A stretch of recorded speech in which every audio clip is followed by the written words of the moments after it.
Welcome back to another episode of Collector's Quest. I'm Tyler, here with Johnny. Johnny's going to start this episode by talking about something interesting, or we're just going to go straight into trading cards because we got nothing. Tyler, I have some things to tell you. What up? Are you ready? Uh-huh. Hey. Nope, nothing interesting. Let's get to trading cards. Hey, Sick. all right. Have you heard about trading cards? So we collect this stupid crap called mass-produced media. It's out there by the tens of thousands, hundreds of thousands, millions. But there is a very hot collectible category right now called trading cards, which are produced by the billions, which makes them actually more collectible somehow. Yeah, absolutely. They're shinier, they're smaller, and they're cuter, mostly. If we're talking about Pokemon. Or they are game pieces that allow you to play a game. Mm-hmm. And the version you have, the shinier, nicer, cooler it looks, then that gives you some clout. And nobody wants to not have clout. You can take these little rectangles and make yourself feel better and look better than other people. Something I know you were deeply into. Yeah, I love the grading. I think there's a huge difference between having something graded a 9 and a 10, and it's not like mental gymnastics. To send all your PSA 10s in again. I'm sure every single one of those is going to get a 10 again, especially the ones that have like that 55-45 centering. And I look at them, I'm like, is that a 10? You know, say what you will about trading card grading. It is not as suspicious as video game grading. We don't need to get into a grading thing, but I think grading is just way more subjective than everybody treats it as. That's what I mean. Not suspicious, but I think the standards across media is not exactly the same either. People assume that it should be all the same and everything. It's like a 10 should be a 10 and should always look this nice, but that's just not the case. So a video game 9 is not the same as a Pokemon or a Magic 9. And those 9s aren't the same at Beckett versus PSA versus, CCG and all the others. There was recently in the Greg Discord, someone got a CGC 10 C+. I think it was one of the Grand Theft Auto trilogy games. So it's a perfect 10 with the worst possible seal. Cool. Doesn't seem like... You think like just because of how you have to look through the seal to see the game, you'd be like, you know what? This is probably just a 9.8. But nope, it's a perfect 10 despite the shit seal. All right. I'm Great. very confused by that. They're just like, how did the seal get so damaged, but the game is fine? It's not fine. It's perfect. So I mean, like manufactured perfectly too, because obviously a 10 isn't just condition. It has to roll off the line the right way. You got to get that centering right on the card. Johnny, we're not talking about grading though. We're talking about the most valuable alternative investment class commodity in the market today. We're talking about trading cards and the video games that come with them. And, maybe interestingly, maybe not interestingly, but no one really cares about the video games that come with trading cards. Like, the idea is that you would collect the trading card. That's, like, what they're for. But everyone's just like, whatever, I'm just going to throw this in the box. Maybe if you're really fancy, you put, like, a sleeve on the card before you throw it in the box. But no one is like, I got the PSA 10 Griffey that came with Winning Run on Super Nintendo. Some of those get graded, but they are never in the box with the game. That's like what Griffey collectors get, and then they pull it out of the game because they don't care about the fucking game. They wanted that card. Yeah. But I mean, in this hobby of video games now where everyone wants to like find the next big thing and try to convince people it's the next big thing, we haven't seen someone say like, I've got PSA 10s of all the Mutant League football cards and I'm the best collector now and everyone is going to be so jealous when these go to the moon. It seems like it makes sense because cards are so big. You would think you would see more of it, but you are right. People like... There's a funny thing that happened yesterday. So we were looking at this Meowth card, the one that comes with the Game Boy game, the Game Boy Color Pokemon trading card game. There's a Meowth that comes with it. That's the specific. Black Star promo card. Yeah, yes, the Wizards Black Star promo. I mean, Wizards has a bunch of Black Star promos. Doesn't matter. Anyways, this Meowth was beat up. It was not good. It was terrible, you know. But my friend was like, "Man, do I just throw this away?" And I'm like, "No, you stick it in that Game Boy box. It's gonna be fine. No one gives a shit." They don't like the Pokemon collectors would be mad, but you can put that in your box and call your game complete, and that will make your game more valuable, even though that card is busted as shit, and you should not own one in that condition. It's true. That's the magic of video games, is that you can hide everything in a box. So you've got like a manual and the back is torn up, or you got a registration card that was folded in half or filled out. I love filled out registration cards personally, but you just throw that in the box, you check it off in your spreadsheet. 3 years from now, you're not even going to remember that. You're just going to be like, oh yeah, I've got a complete box of Musha. It's fucked up if you open it, but the box looks great. And if you put it on eBay, it may not fetch a lot higher, but it will fetch higher and it will draw more interest because you can say with card. Oh, 100%. I think the vast majority of, I don't think people are actively seeking bad condition stuff, but I think the way most video game collectors still collect today is basically checkbox collecting. Like, they're not looking for, oh, I need this in the perfect condition, this in the perfect condition. They're like, okay, I need the manual, the registration card, and the box, and I will check those off my list. Yeah, I agree with that. And that works because I think most video games, besides horrible cardboard boxes, most video games are in pretty decent condition, and people don't really differentiate between a 6 out of 10 condition and a 9 out of 10 condition thing most of the time, which is still crazy.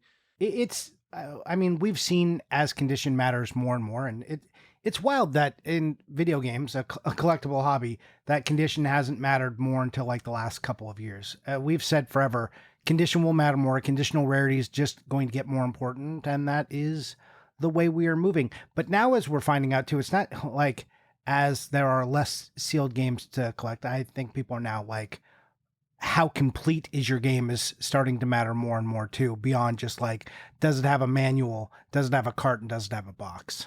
I saw somebody really roasting Henry of anything but video games. Someone was like calling him out on YouTube, like, Henry is such a complete in box collector, like using it as like a derogatory term for implying that like only sealed games should ever matter, and like complete in box is garbage. And he's like, they're all just Frankensteining random parts together. Everything in complete in box is completely fake.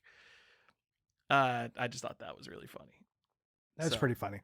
But also, how does anybody, without complete in box collectors going out there and looking in the weeds, how do we know all the things that are supposed to be in the box? You don't. You just have to collect sealed, because everything else is just mass-produced Frankenstein garbage.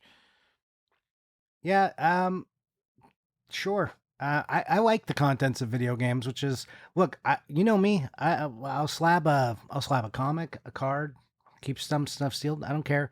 But video games, I like to open up and I like to see their parts. Well, this is why I'm a big Nintendo Switch collector, because I really like it when a video game actually includes nothing, so I don't have to worry about any of that stuff. That is true, and it's why a lot of my Switch games aren't open. It has nothing to do with how much time I have in life anymore, and everything to do with I know there's just a cartridge in there and nothing else. It's really cool. Nothing like a case with 90% air. It's just like opening an NES game, guys. Switch is going to be the new NES, as some people say. Yep. That is a thing that people want to say. It's just like we're going backwards in time, because Wii U is the next Sega Saturn, as we can all tell by the Wii U prices. They're primed to explode. We're just waiting. Those games are so rare. Don't get me on about Devil's Third, and they only made 500 of them. When we talk about trading cards, we're gonna go back to the beginning. In the Sung Dynasty in 969. The concept of tile matching card. No, I don't know the history of trading cards. This is not a YouTube video essay, but I feel like we do have to mention that Nintendo started as a trading card company. Since we're fair. Talking about trading cards in video games, they made Hanafuda cards, which it's like a deck of 48 cards. I think the cards that we know are like Portuguese trading cards. That's a standard 52 deck of cards. And Hanafuda cards are very similar. It's 12 cards in like 4 different suits. And I don't know the games you play with them. I don't know a lot about Hanafuda cards. I do know if you are like trying to get into the history of Nintendo and like get some early key Hanafuda card decks, it is a difficult and deep knowledge type thing because it's over 100 years of history that is not super easily and well documented in like a book that you could pick up. You can't go and be like, oh, what's the first set of card Nintendo ever made in 1889? Maybe that information is out there, but it is not easy to find. And even finding a pre-World War II deck of Hanafuda Nintendo cards in like nice condition, they are expensive and they are hard to find. Like you might have like one or two decks up for sale at a time, covering a time period. We're talking about like 80 years or like 60 years. So they produced much more than that, but they're expensive and not easy to find. And the World War II is kind of the dividing point. I don't know if you know, Japan changed a lot after World War II. I was not aware. Could you but go on also, about that? You can easily tell the pre-World War II cards apart because pre-World War II, the kanji for Nintendo is written backwards, the Nintendo characters. And after World War II, they started writing it left to right. So if you find... I want to say like they have like famous card sets, like the presidential set that's the one with Napoleon on it, but they've reprinted it so many times that it's so hard for me to be like, oh, this is one that matters. Like I'll find like an old looking presidential Hanafuda set and I'll be like, this looks like it should matter, but it's probably a reprint of something they made like 30 years before this. So I've said this before a long time ago. I need like the Hanafuda expert of Nintendo to just come to me and say, hey, I have the thing you want to buy. Here's why I'm an expert. Give me all the money. And then I'll just give them all the money because I don't have enough motivation to figure out what the important Hanafuda cards are.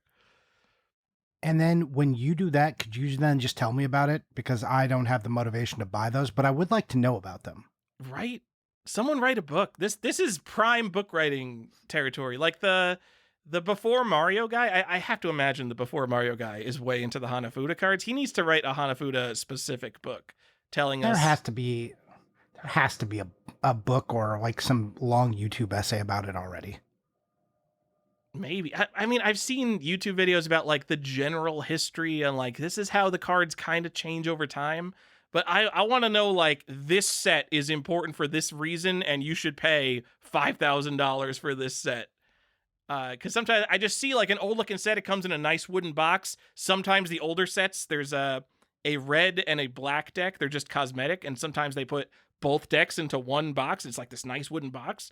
And it's pre-World War II. And I'm like, wow, that looks really fancy. Is that a cool set of Hanafuda cards? I don't know. Does that price make sense? I don't know. I'm like a comic guy who's coming into video games for the first time. I'm just like, this looks cool. I'll just buy it, I guess. And then on some obscure forum with 8 guys on it, they're like, can you believe that Hanafuda set sold for $800 on eBay? What is the world coming to? It is going to be that for you if you did it. I don't know. Hanafuda cards are strange. You were telling me something interesting about them, about the different sizes. Will you tell me more and people more about the sizes? So if they're looking at this, I mean, they come in different sizes. I have a bunch of like modern-ish Hanafuda cards, and I think Nintendo Club re-released some like what was this in like 2007 or something or 8, like maybe the early 10s, where like when Nintendo Club was still a thing, where you could like get like some Mario Hanafuda cards. Yeah, they still make Hanafuda cards, like promotional stuff all the time, because they love their history as a card company. So they're always putting out like Hanafuda sets. Like I'm sure they make like all sorts of Pokemon Hanafuda cards and things like that. They love this stuff, and they must cost like $2 a set to produce. Yeah, printing cards is cheap and profit is high. But they do come in different sizes. I believe all the ones I have are considered half size. I don't know. They're 2 to 3 centimeters, 2 or 3 centimeters thick, not thick, wide. And then they make ones that are half the size of that, called quarter size. And then the full-sized ones are a little bit closer to the size of a regular playing card. And then Nintendo also makes regular playing cards. Throughout the 1900s, they made regular playing cards Uh, and I assume some were released in America because they come in like English boxes and all that, and they say the Nintendo Playing Card Company. All sorts of cool Nintendo cards. These aren't really trading cards, but I feel like we have to mention this. Nintendo also made a ton of cool toys. Collecting the history of Nintendo toys is also very cool.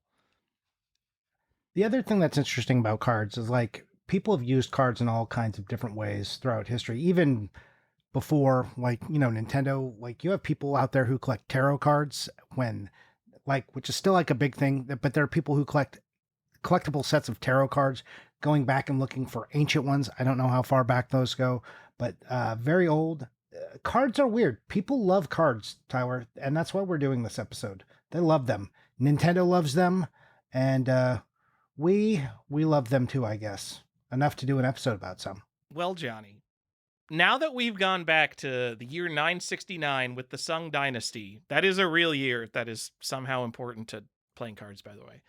So we come back to the 1970s and the 1980s, and so like obviously sports cards are a thing. They're just a big piece of American history, right? Like people love trading cards. We've loved them since the late 1800s, early 1900s.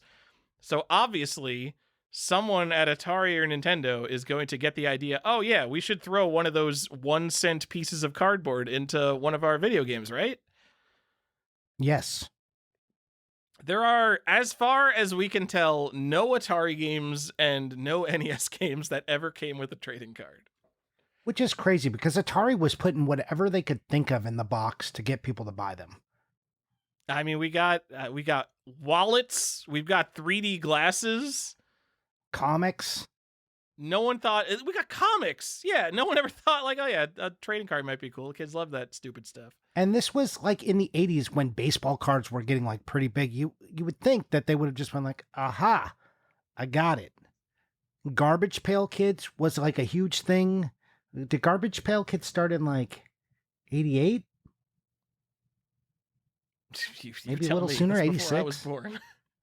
Well, Tyler cut this because I'm looking it up. So yeah, Garbage Pail Kids actually 1985, so even earlier. 85 was the first one. It's released by Topps, you know, a major trading card company. You would think that some of this stuff like would have found its way in. Like Garbage Pail Kids were so popular. We got a collectible Monster in My Pocket before we got a trading card. That might not be true because Monster in My Pocket's a really late release, but it is a little interesting that it's just a complete void in America. In America, but not in Japan. Tyler, they were doing some stuff in Japan. They were including like kind of trading cards over there. Did you see on any American like PC games, like early ones that had like a card in there? Because also PC games tried to do some stuff. I didn't see any in early PC games, like nothing in early sports or anything. There are so many computer games. I tried to find, like, there must be like the first computer game that includes trading cards, and I could not find it. But I feel like when we were looking for the first video game pack-in, which I believe is the Atari Superman wallet, and for some reason I thought like, oh, there has to be something before this, and there was just nothing before. Like, because you think like, well, computer games always like they're ahead technologically. They've got bigger packaging. They've got a bigger shelf presence. Like someone has done something before whatever trading cards we're about to talk about. I could not find an earlier computer game that came with trading cards until like the 90s. There must be something. You have to imagine there's something, but I can't find it. It has to be out there. So that's a good point. Let's talk a little bit about some of the difficulties before we get into the other stuff. Trading cards are hard to, documentation. We all know documentation back then, not great. But trading cards in games are not easy to search up. If they did not, sometimes when a card was included with a game, they would write nothing on the box about it. I would say most of the time they write nothing on the box.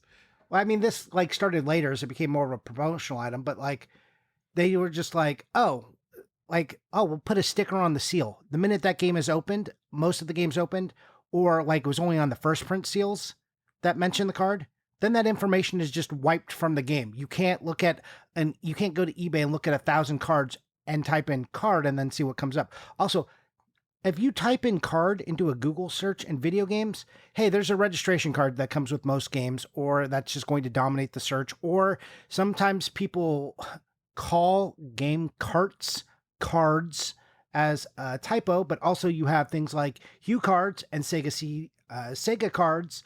So you just have problems. And then you have related properties that then got cards. So there are cards for Nintendo, like Hanafuda cards, but also the ones that came in Nintendo Power or just other like little top sets that were sold. Finding cards in video games is not easy. You have to dig around, you have to look.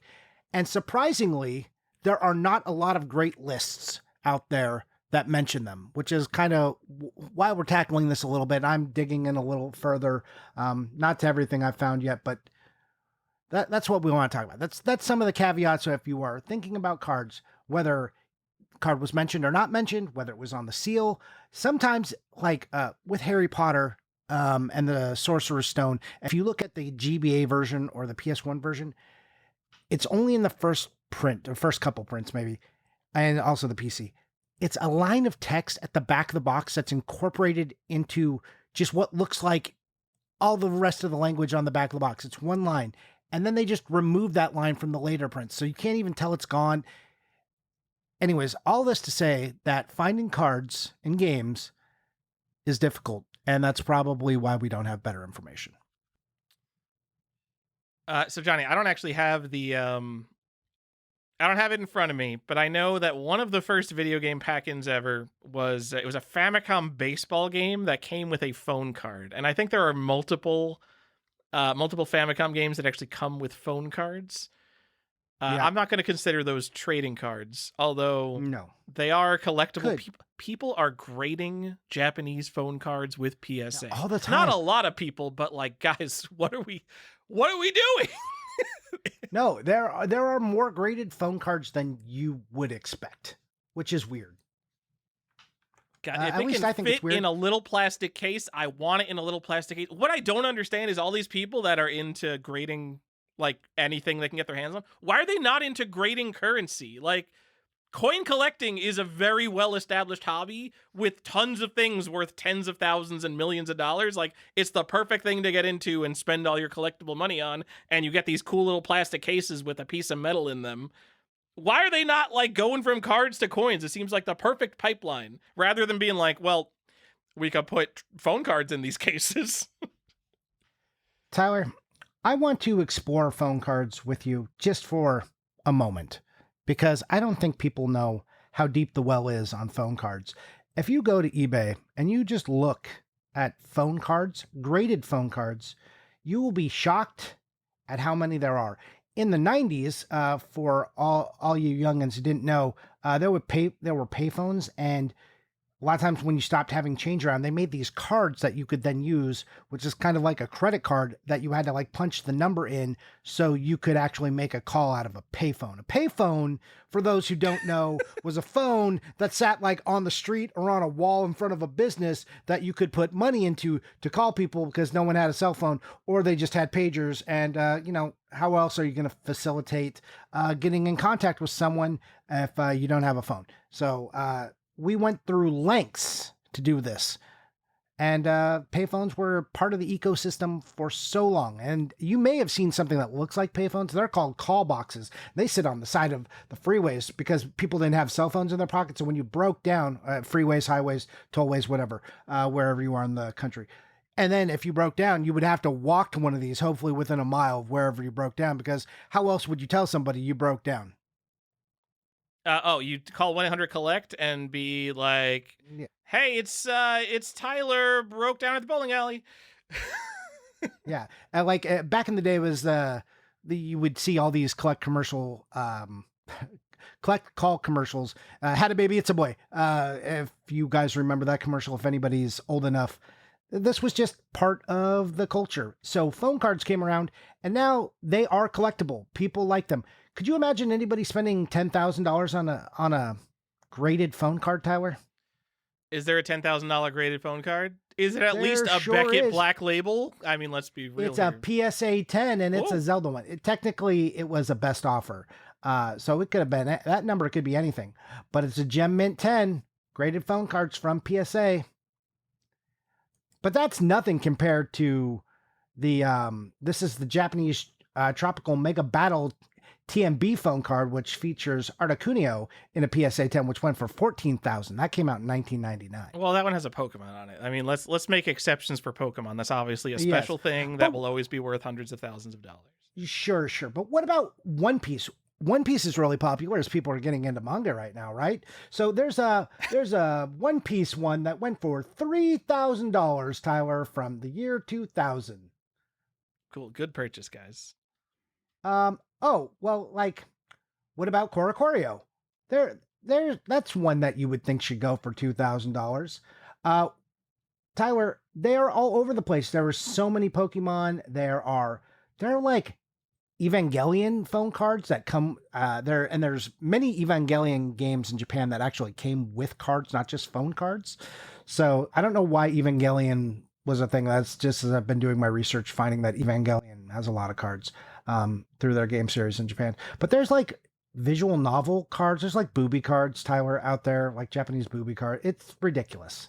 I don't understand what's going on with phone cards. If you want an interesting rabbit hole just for like 20 minutes of your life, just go look at, you don't even have to type phone card, just graded phone card, and then see what monstrosities live in the results there. Yeah, so phone cards, I think, were more popular in Japan, especially when you see all the collectible ones. They would come in, you get them for like pre-ordering games, you get them in magazines. There were a lot of contests where you would win like a collectible phone card as a contest prize, which is funny to think about these days. You kids and your unlimited internet connections, these phone cards would have like 15 minutes of talk time on the phone. That's what a phone card is. Maybe if you're fancy, you get like 60 minutes on the phone card.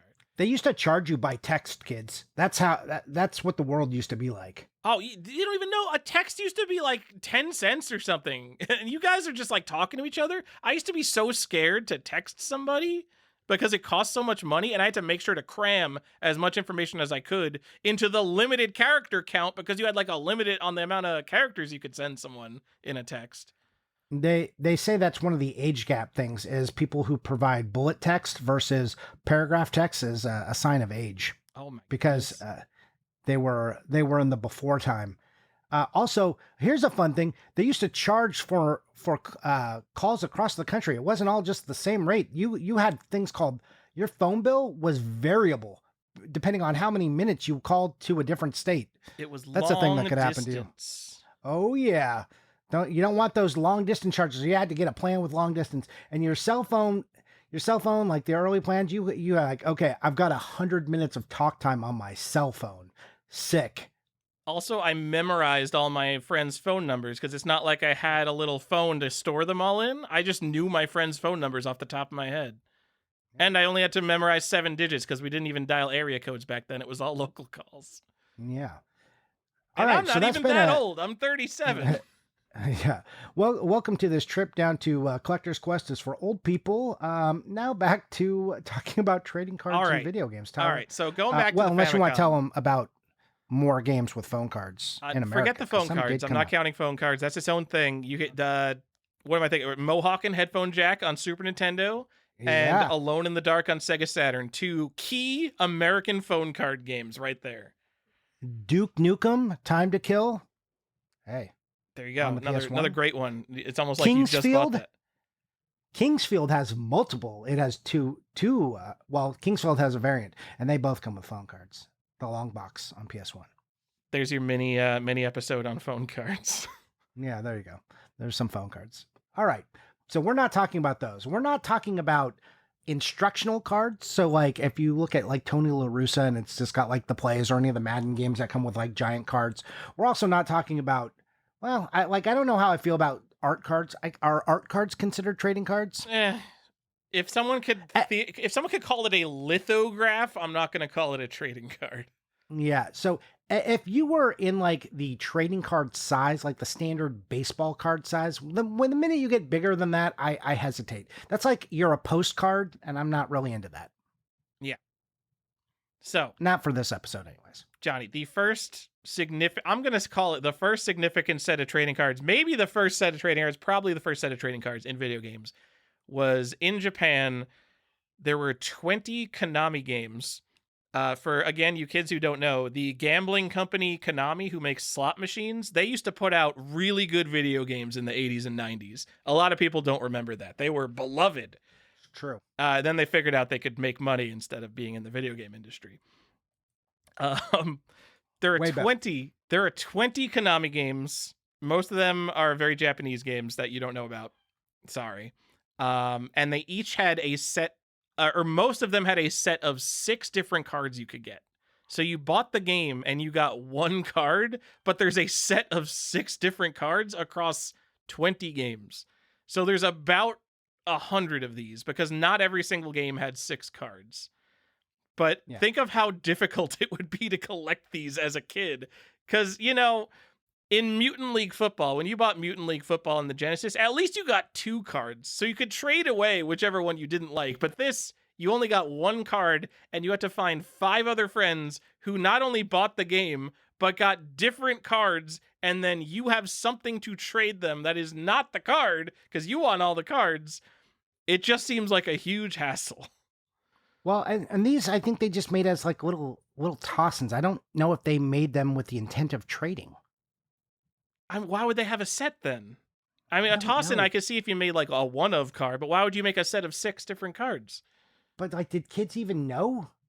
I ask someone who grew up in the 80s in Japan who was into trading cards. I do not know. Yeah. I see enough people try to collect these that we definitely know now. We do. We do know now. I may have bought an individual card before. Just the card, just to have an extra one. So these cards, interestingly, a lot of the American games we're going to talk about have a very minimal price increase for having the card. But a lot of these Japanese games, especially those Konami games, I think they do get a price bump for having the card. People want these 100% complete. Oh, I'll share some. I'm going to share some that are dumb, where the card is worth a lot, but people who collect the game don't even realize or care that the card is missing. But so the card by itself goes for a lot more money than the game with the card. Oh, all right. Well, then I guess I'm wrong. The games you might care about, though, Contra, Castlevania 2, and Metal Gear all come with these Konami cards. So go get them and collect the full sets and grade them with PSA because no one's doing that. I wonder if there is a graded. I'm sure people have graded these, but I don't think it's like a popular thing to grade. No, I would not imagine it is. I think I agree with that assessment. We're calling these the first cards. Someone is out there instantly being like, no, you guys are wrong. And they've got like 3 computer games in mind already. And I can't wait for that correction, Tell us we're wrong. The best thing to get information is to put out wrong information on the internet and have someone correct you. Tell me the first computer games that came with cards in the 80s. Please. And and I checked with what I would call my best Nintendo sources. And they did not know of any on the NES, at least in America. So that's rough. Earliest ones I found don't happen until the 16-bit era over here. Yep. Are we moving there? Because we're skipping Atari and NES. Yeah, I don't and there's nothing in like the in between. Like I don't know if any like Atari 5200 games. I don't know of any TurboGrafx 16 games that came with like a card. There's some like sticker sets. Yeah, I don't really have. I didn't see any yet. I like when you get to PS1, I can identify games with cards. When you get to Super Nintendo and Genesis, clearly I can identify them. N64 pretty light, honestly. And after that, once you get into like PS2, PS3 a little bit harder. But GameCube, there's a lot of games that come with cards on GameCube. But I don't know anything about the before times, Tyler. I think the one thing we might be missing is the Topps cards that came out in the 80s. And specifically the first set of Nintendo Topps cards was the 1982 Donkey Kong set. And then there was also in 1989, they had the Nintendo set and the Zelda. Was it a Zelda set? I don't know. It might have just been the Nintendo set. But the 1982 was the Donkey Kong set. And these came with sort of scratch-off cards. They were like games you could play on the card. Almost like a scratch-off lottery ticket, but you had choices to make. And you could win or lose a game. So it came with 3 of those, 3 stickers, and a stick of bubblegum, which of course ruined whatever was at the back of the pack. Um, and these are like pure junk wax. These are not rare at all. Although I have seen people grading these now, and you cannot use them anymore. So I've opened packs of these. If you try to scratch off the like lottery ticket thing, it just doesn't come off. You scratch through the entire card before the thing comes off. They have fused together. So these cards are functionally useless. So the one thing you could say about them is that grading them is the only thing you could do with them because you can't play the cards anymore. If somebody wants to if someone needs a cool programming project for like archive.org or something, find scans of all these cards and then let you click through them to play the scratch off games, because you can't actually play these anymore. And then you could archive the history of the first set of Nintendo trading cards. That has been done with the e-reader cards for the Pokemon e-reader sets. Someone did digitally load up all that code for every e-reader card. This is I think more work, because you would have to figure out what all the cards are unscratched and then program your own thing to let you unscratch them. Sure. Hey, no, you could be a part of trading card history if you guys do that. No, I'm just adding. I'm adding in, not taking away from what you're saying.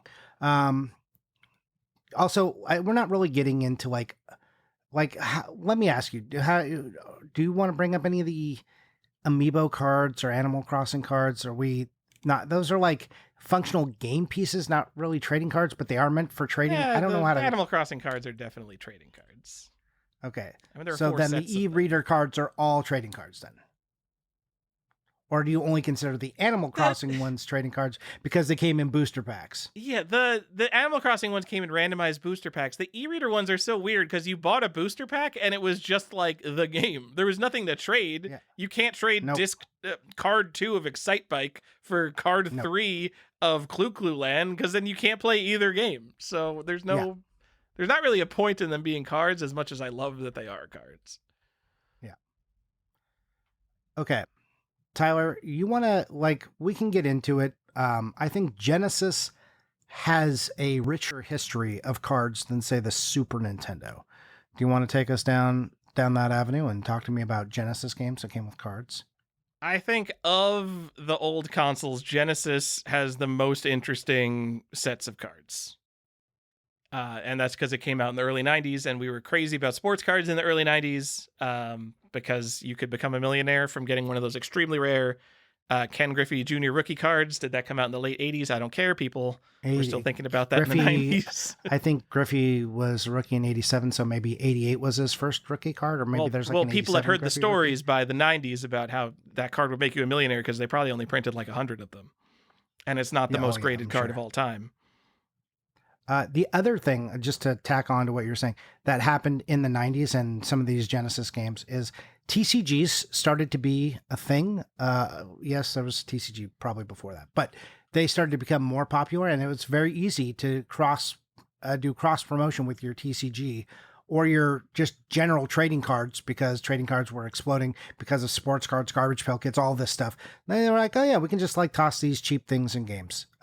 So in the 90s, you start to see a bunch of TCG inclusions though as well.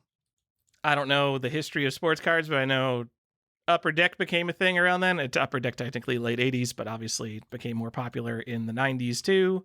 Skybox only existed in the 90s. We're going to be talking about a Skybox game that I think is cool. Yeah, 90s definitely it's a trading card kind of decade. I think you could argue that 2020s is also a trading card decade. Yes. We're coming back into it. So, Johnny, I think this is another one of those things where someone's going to refute me with the most obvious correct answer, but Fighting Masters on the Sega Genesis, February 1992, is this the first significant American game that comes with trading cards? It feels so late, 1992. 92 does feel late. What about Doom Troopers? That comes in after, a red box. That has to be after 1992. Yeah, it has to be later. Yeah. So yeah. Also, I like Fighting Masters because it's a big childhood game of mine. But It comes with a sealed set of trading cards with all the fighters in the game. It's a one-on-one fighting game. Imagine a terrible Street Fighter 2 with animals is what Fighting Masters is. Animals and robots. Um, and I looked on eBay. There is no copies for sale with the cards. I do see the cards come up, and I think that they're underpriced usually when they do come up. The only one that I could see recently that came up on eBay was Super Collector Joan Bone recently had a complete in box copy up with sealed cards for $170, and the listing was ended early, so I don't know whether someone bought that or not. No, funny. I will bring up Jonas later in this episode. Video game collecting is a small hobby. Every time we go through eBay, it's like, all right, well, Jason Wilson Dream TR had this for sale, and Jonas Joan Bone had this for sale, and why do we keep talking about the same 4 people who have the cool stuff for sale? Because only 4 people in this hobby have anything cool. Yep. Or have all of the cool things. All right. Anyways. I didn't bother to sort the rest chronologically. But the other 1992 one that probably matters is Muhammad Ali Heavyweight Boxing comes with, believe it or not, a Muhammad Ali card. Yes. Do you know actually anything about this card? Is this like a Topps card? Is it from a set? Is it specific to the game? I don't know if it's specific to the game. There's a lot of them out there if you search for the card by itself. But that could just be the plethora of Genesis games that no longer have the card. If you look for this card, you can find this card for $10 to $30, kind of all day, to make your Muhammad Ali more complete. But yeah, I don't know a lot about it. So that is an important thing. Yeah. Multiple of the cards that we're talking about today, it is maybe easier to find them on trading card sites than it is to find them on eBay searching for video games. Yeah, or searching just for knowing what card comes with the game and searching just for that card alone on eBay. There's a thing you can do now on eBay, and you've been able to do this for a little while. You can do image searches. So if you know what the card looks like, put a picture of the card in there, and then eBay will find you results of that card. That's my hot tip. eBay search is super good right now. I bet that feature also works super good. Oh, yeah. Again, talking about the problem for searching cards, you definitely want to type Sega Genesis and then card in there and then see all the results come up. What I actually suggest doing if you are looking for games that may have come with cards, if you are doing your own research, type the phrase no card or no cards, because that means somebody knew it was supposed to come with something and it does not include it. And that tells you more. And then you're like, okay, that puts you on the hunt to find out what games actually did have cards and what do those cards look like. That's a real I've spent a lot of time doing this, Tyler. Johnny, Frank Thomas Big Hurt, I believe on Genesis, Super Nintendo, and Game Boy, this comes with the Frank Thomas Big Hurt card. You forgot Game Gear, which is not worth anything. No, this is like a $2 card. You can find this. I said you forgot Game Gear, so it's on Game Gear, and you also forgot the Sega Saturn. So and you may not realize it. They all come with the card, and they all have a little badge on them that says Donruss card included or something like that. It's shaped like a baseball diamond, kind of. And if you or like home plate. If you look on the Sega Saturn box, you have to flip it over to see that little thing. But on the other ones, it's like right on the front there. Guys, it's $2. You probably have this on one of these platforms if you're listening to this podcast. Go complete your copy of Big Hurt. Come on. It's Frank Thomas. He hit a lot of home runs or something. That dude has his own pinball machine. Frank Thomas is a big deal. Dude, he has got the nickname The Big Hurt. What do you want from this man? Yeah. It's very easy to find this card too. Like I said, it's $2. It's a Donruss card. If you type if you type Big Hurt and then Donruss, you'll usually find it. So, it also says a claim on the back, which is how you know it's the video game. And it says it's printed by, it says Donruss, but it says Leaf up in the corner because like that was part of the Donruss imprint. It's a special edition card.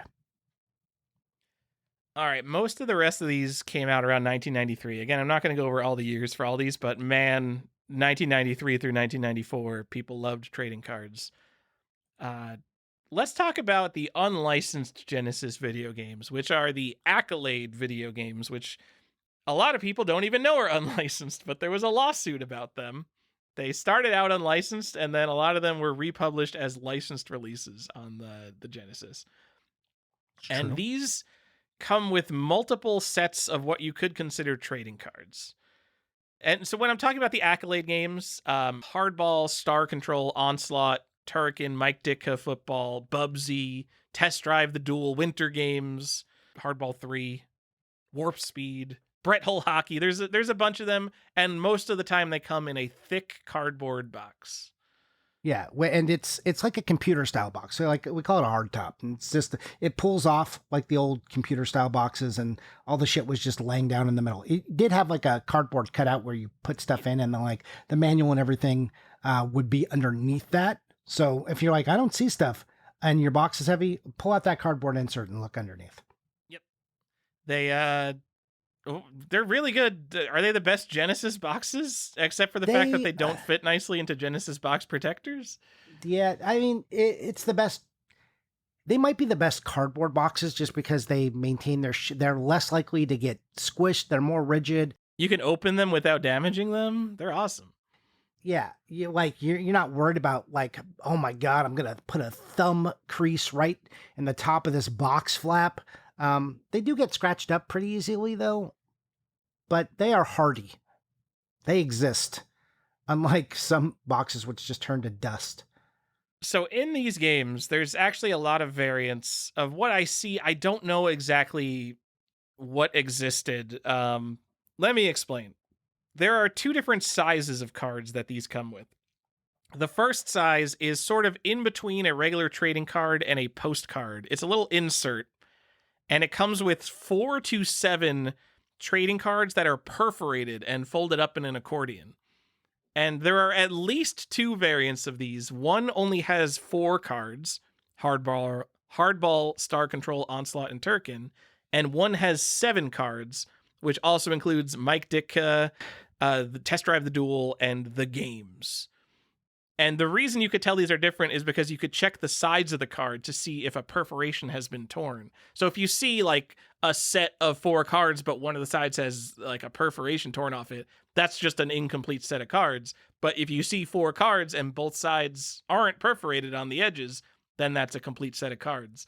I would never tear these. I would only want these if they were complete and unperforated.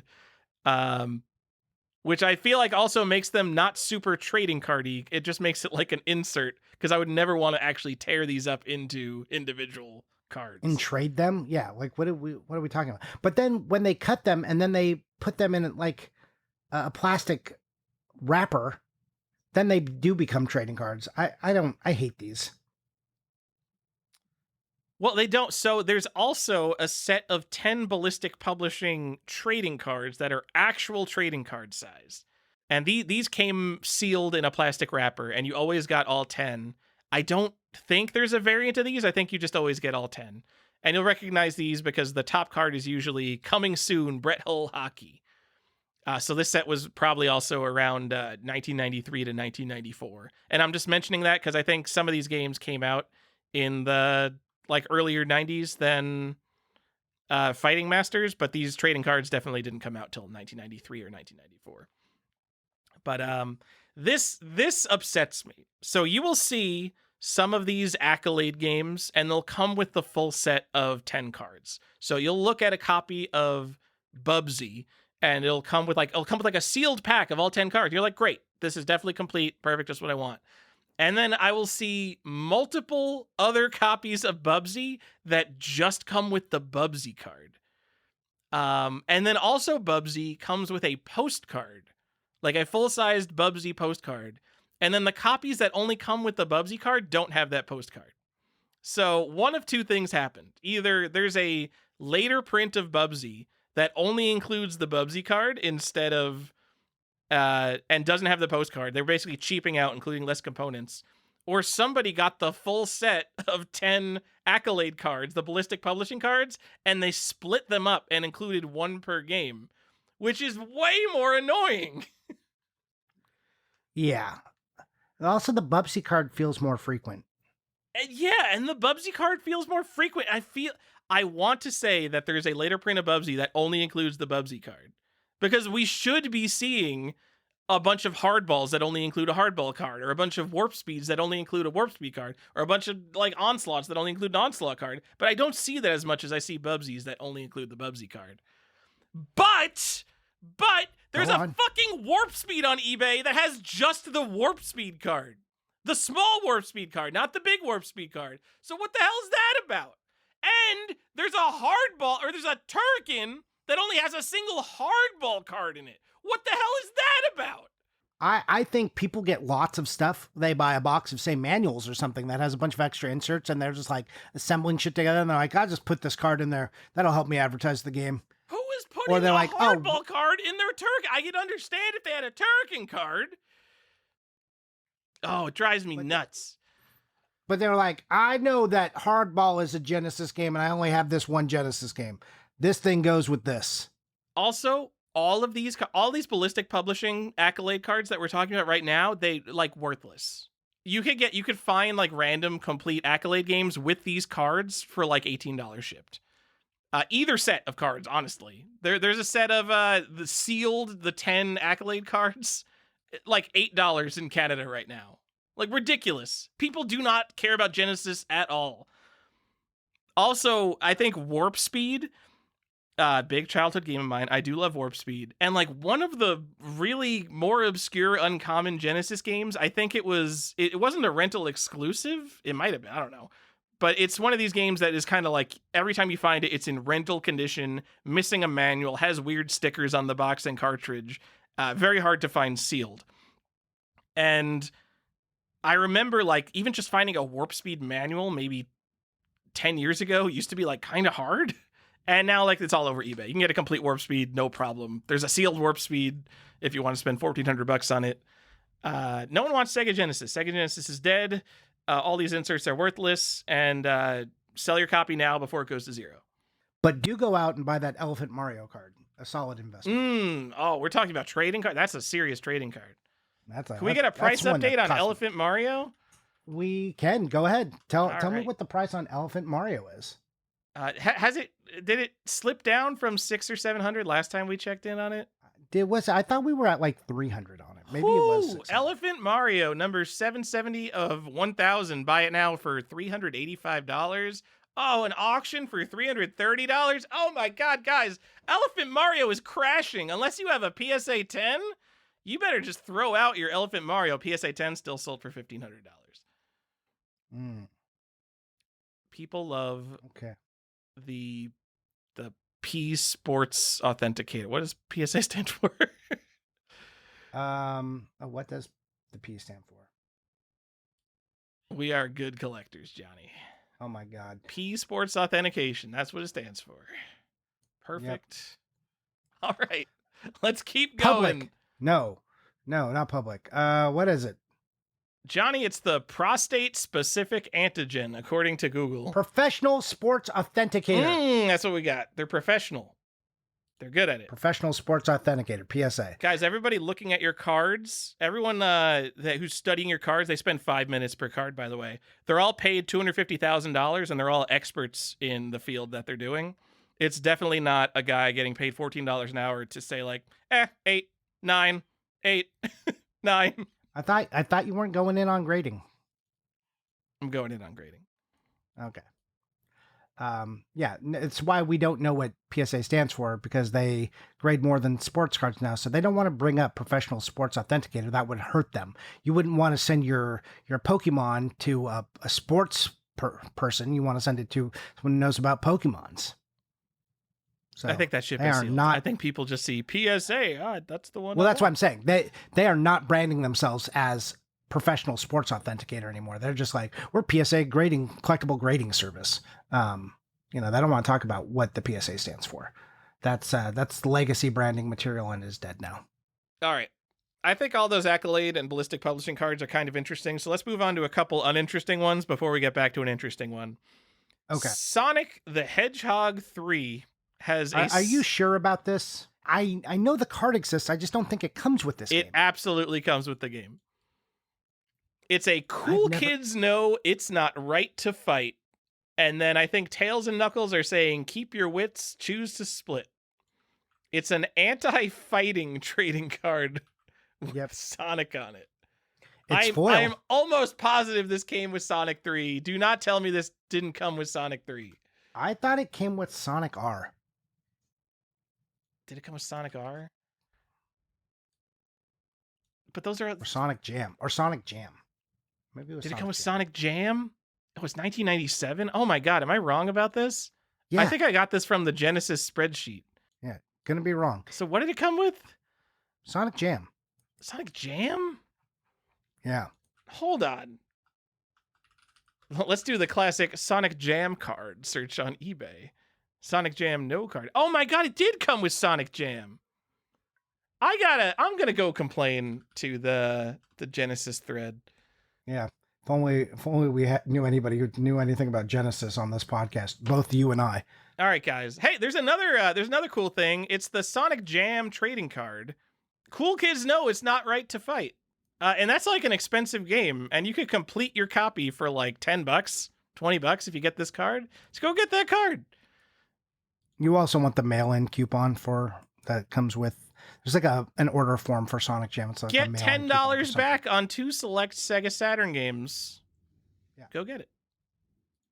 Yep. Then your copy is really complete. Then you make your game worth money. This is going to make you a better collector, knowing what cards come with games and just spending $5 and putting this game in your box and feeling better about it. Here's also a tip. Tyler kind of talked about it, but there are some tools for the trades, while we take this gentle aside, that you want when you collect cards. They're called top loaders or grade savers as like a different version. You want either a perfect fit. I don't actually recommend those because trading cards are kind of vary in size a little bit, and some of the sports cards have hard corners. So get what we call a penny sleeve. So you want to take this card, put it in a penny sleeve, which is just a little plastic sleeve that protects the front and back of the card, kind of. It's loose. It's not real tight. And then you put this in a top loader or a grade saver, which is a more rigid plastic kind of envelope that you slide the card in to protect it. Especially if you're putting it in these Sega cases where it's just going to be flopping around in there. Rattling around. Yeah, absolutely. You should do this. Also, the nice thing about that is because, especially on modern games and Genesis games where they have like those little clips and stuff, this is the worst thing that people ever did. They didn't want the card to rattle around. So what did they do? Instead of tucking it in the manual where it might be safe, they tucked it under the damn clip. So then you got like a big clip imprint or crease in the middle of your card. But if you have a top loader, you're going to be safe from that. But it's also okay because people don't care about the condition of trading cards. You just check it off the box and put it in your spreadsheet. Unless it's one of these collectible TCG cards, then people do start to care. Don't do that to the TCG cards. Yeah. Circus of value. Right? I am in luck. There's a Cool Kids Know It's Not Right to Fight auction on eBay for $2.99 right now. I am going to be winning that auction and completing my copy of Sonic Jam. I already have a Gixxon bid on it, so you're going to have to fight me. Well, you better remove that because I'm cooler than you. I'm the one who told you where it was from. But you're cheaper than me, so I'm going to win anyway. You're probably bidding like $15. Why don't you just buy the one that's $12 right now? Buy it now. See, there's a $12 buy it now. My high bid is $21, so you better go buy it now. Why don't you buy it? Why don't you just buy the $12.99? Because I'm going to win it. Because I'm going to win the auction and get it for market price. I'm not taking my bid off of it. It's at $15. I'm going to win that for $16. There's one for $15 ship. Oh, no, it's not. It's 21 shipped. What $12 shipped one do you see? It's on there. Is it just Cool Kids No card? Did I search for too many things? No, Cool Kids. I'm going to outbid you on that. I'm sorry to let you know. What are you doing? Why are you costing yourself money? Johnny, how many video games do I buy these days to get me excited to like go and buy something to complete a game? Like, let me have this.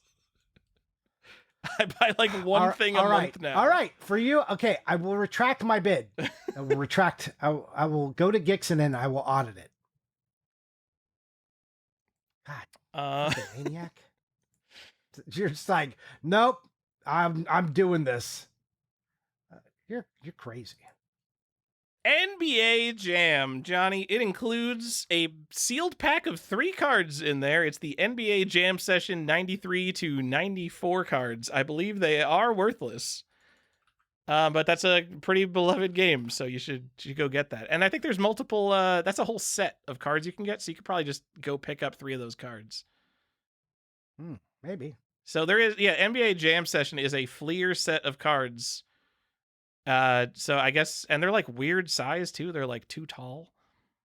So you go get a pack of them for $5 on eBay and put 3 of them in your copy of NBA Jam, and you'll be all set. Oh, is that all I have to do? And you can, if you want a cool box, then you can go buy the box. Usually, there's no price difference on the box that has the sticker in the upper right hand side of it. Oh, so it has a special box that you have to get? Yes. I remember there's a sticker for like the poster. There's like a Target exclusive NBA Jam poster. No, is that NBA Jam? Yeah, it's on the right hand side. I looked so long for that NBA Jam box with the Target exclusive. I never found one. And now, you know what? Since Genesis is so shit, I probably go on eBay and there's one for like $20 right now. That was one of my things that I was searching just like in my save searches every day for a couple of years, and I eventually just got sick of it. Don't tell me the first freaking listing has it. No, okay. So there is, there's a yellow sticker in the top right on the box if it includes the NBA Jam cards. So you're right. There is a specific thing you have to look for. Yep, it's that. But then there's also an NBA Jam variant that has a Target exclusive poster that is very rare.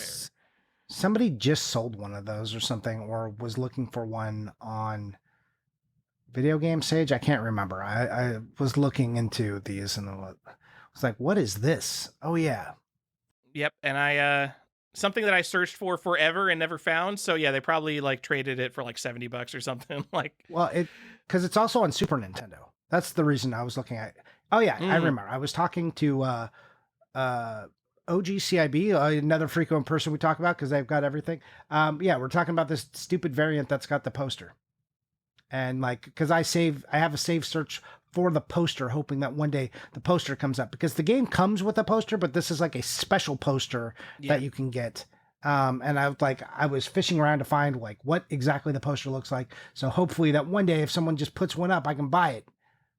Probably won't happen. You know who I know has one of these, Johnny? Who's that? The third super collector we're going to mention on this episode, because there's only 4 people with anything good in this hobby. Josh Byerly has one of the NBA Jams with the Target poster. Yeah. Josh Byerly's got some good stuff. All right. He bought something cool too that he might sell me. We'll see. Whew. Excited. All right. That's a bunch of garbage, Johnny. Yep. Let's get back to something good. Okay. Bulls versus Blazers on the Sega Genesis. This is something I only learned of in the past 5 to 7 years. It's on Video Game Sage where someone told me this existed. It is an holographic NBA Logo Man card. Someone told you? I told you this existed. I found this. Did you? All right. Maybe you told me and then I posted it on Video Game Sage. I told you about this. Not someone on Video Game Sage. But yeah. All right, so then the thread is going to say like, oh, hey, did you guys know this existed? And then I can pretend probably that I found it. Yeah. No, I'm pretty good at giving credit to when people tell me things. But this is a holographic NBA card that's a KB Toys exclusive. Yes. It is KB Toys. Limited to only 50,000 copies. Can you believe that? Only 50,000. Only 50,000. How will anyone ever get one of these? So we have to explain to non-trading card people who have never done anything in trading cards. So Charizard that came out in like 2024, there might be 30,000 of those graded, and that is still a valuable card. But when you get to random cards, when you have a card that's limited to 99, that's a pretty common card. That's how sports cards work. If you don't have a 1 of 1, or maybe if it's like a really, really good card, a 1 of 10, your card is garbage. You don't want the 1 of 99. And you know what? I'm just going to say it. 1 of 50,000 is perhaps a little bit overproduced. I would say so as a hard collectible. But demand is what it is. And that's the big thing. These cards have no demand. Tyler, here's the thing. I don't know how this card was distributed. Aside from it was from KB Toys. I don't know if it was packed in the box or when you bought the game at KB, they handed you the card. It says KB Toys on the back. I know. I mean, I would imagine the way like all these things work is like they ship like KB Toys a big box of cards, and I bet they handed them out with the game, but I don't know.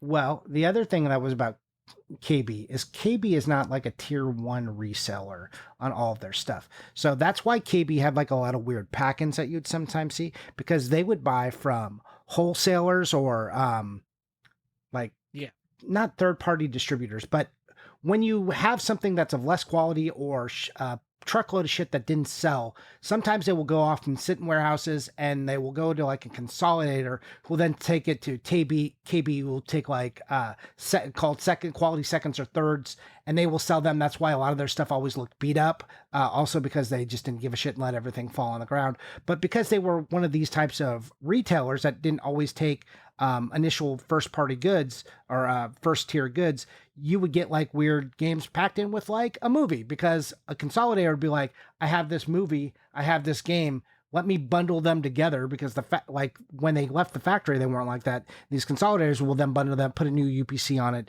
and then ship it out. So but video games KB did have some exclusives. So I don't know if this was like an initial run where they were just sent the pile and they had a box of them at the register and handed them out, or if this was like a third-party box that they like cut the seals, put the card in, then resealed them, and then shipped them out to people. I don't know how these were distributed. I think that nobody cares enough to know, and thus we will never know it. Because like if someone didn't figure it out by now, like the information on how we could possibly know this is probably gone, unless someone finds a newspaper or a magazine article, like an ad that tells us how it worked. Because KB did have flyers, so you'd want to search for a KB flyer around the time that Bulls vs. Blazers released. Also, because this is a generic card, and it's just like, it could have been put in with other games as well. I mean, it does have an NBA logo on it, but yes. Yeah. Well, how do we does it say Bulls vs. Blazers on it? How do we even know that it's Bulls vs. Blazers? No, I sent, because when I found it, it was in Bulls vs. Blazer, and it comes with the same NBA insert in white in front of it that says EA Sports. Okay, so there's a bigger like manual sized insert with the same picture on it. I remember that. Yes, yeah. So, and that says free limited Bulls vs. Blazers tournament banner. I have my copy here. I'm looking at it. And then this just says NBA KB Toys. So the NBA hologram is the first in a series of sports collectibles brought to you exclusively by EA Sports and KB Toys. This collectible is one of 50,000 printed. What was KB Toys? So there was a KB Toys by me as a kid, and I went there, and like I would buy used video games from KB Toys, which was not a place that you could sell used video games to. No, because they would get like items that were returned. That's like third quality or puppies and stuff. That's what I'm saying. So like stuff that was damaged already, that or like return bins that would come back, and then they would go to these consolidators or other warehouses, and then they would redistribute them to places like KB. KB also did take new stuff, but that's why their stuff was always like, they just didn't give a shit. But they did have new video games when they came out, and then they had like used beat up shit too. So KB was a weird model. Probably after like trading cards and Star Wars figures like totally fell off and were overproduced, KB Toys was like, oh yeah, we'll take that and sell that for 30% of the price. All the peg warmers, exactly. So they would buy these things cheap on the dollar, and then if someone bought one, that was probably paying for 20 of them. What a cool store. We need to bring back KB Toys. Especially with all these trading cards that are getting overproduced now. Let's I want to buy some of these in 5 years for, 25 cents a pack like I did back in the day for failed trading card sets. Yeah, if you never walked into if your KB didn't look like a bomb had gone off in it, you weren't even in a real KB toy store. I don't think there's a KB that didn't look like there was a bomb that went off in it. That's what I'm saying. If you weren't, that was not a real KB. It's the Dollar General of toy stores. Yeah. Real nostalgia trip this episode, where we try to explain to people what the past was like. Oh, okay. So guys, there were these physical stores that you used to go to, built like bricks and stuff. And instead of buying your stuff on Amazon, you would actually go and look and hold the item before you bought it. And you'd have to talk to someone to buy it. And a lot of the time, you would actually use like money made of paper and metal and you would actually have to like count it out and buy it that way rather than using Apple Pay. It was a time, dude. Also, hold on, because for me, KBs were never a standalone place. They weren't just like in a strip mall. They were always in malls. And what malls were was this collection of stores that they put all in one giant building. And there was like an escalator and music and weird designs. And you would walk around in like a big oval, and there was just stores everywhere. And they also put like food in there, and they called it a food court. You may have seen this on Stranger Things if you watched it. Yeah, that wasn't fake. That really happened. Yeah, that was real. Also, I know it feels like science fiction. At the mall, kids, like middle school and high school kids, would just hang out there without their parents, without supervision, and just live their lives.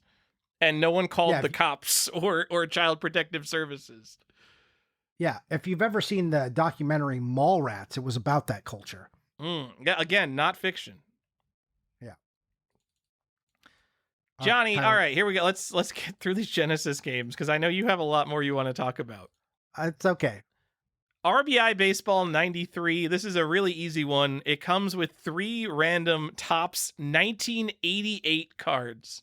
So RBI Baseball 93, I'm just going to assume that came out in 1993, because this is before we started doing the whole year before thing with sports games.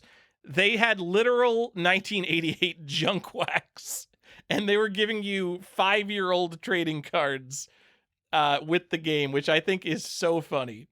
And I tried to buy a pack of these, and I think I literally had to buy 10 packs because no one was selling less than 10 packs at a time for like a reasonable price.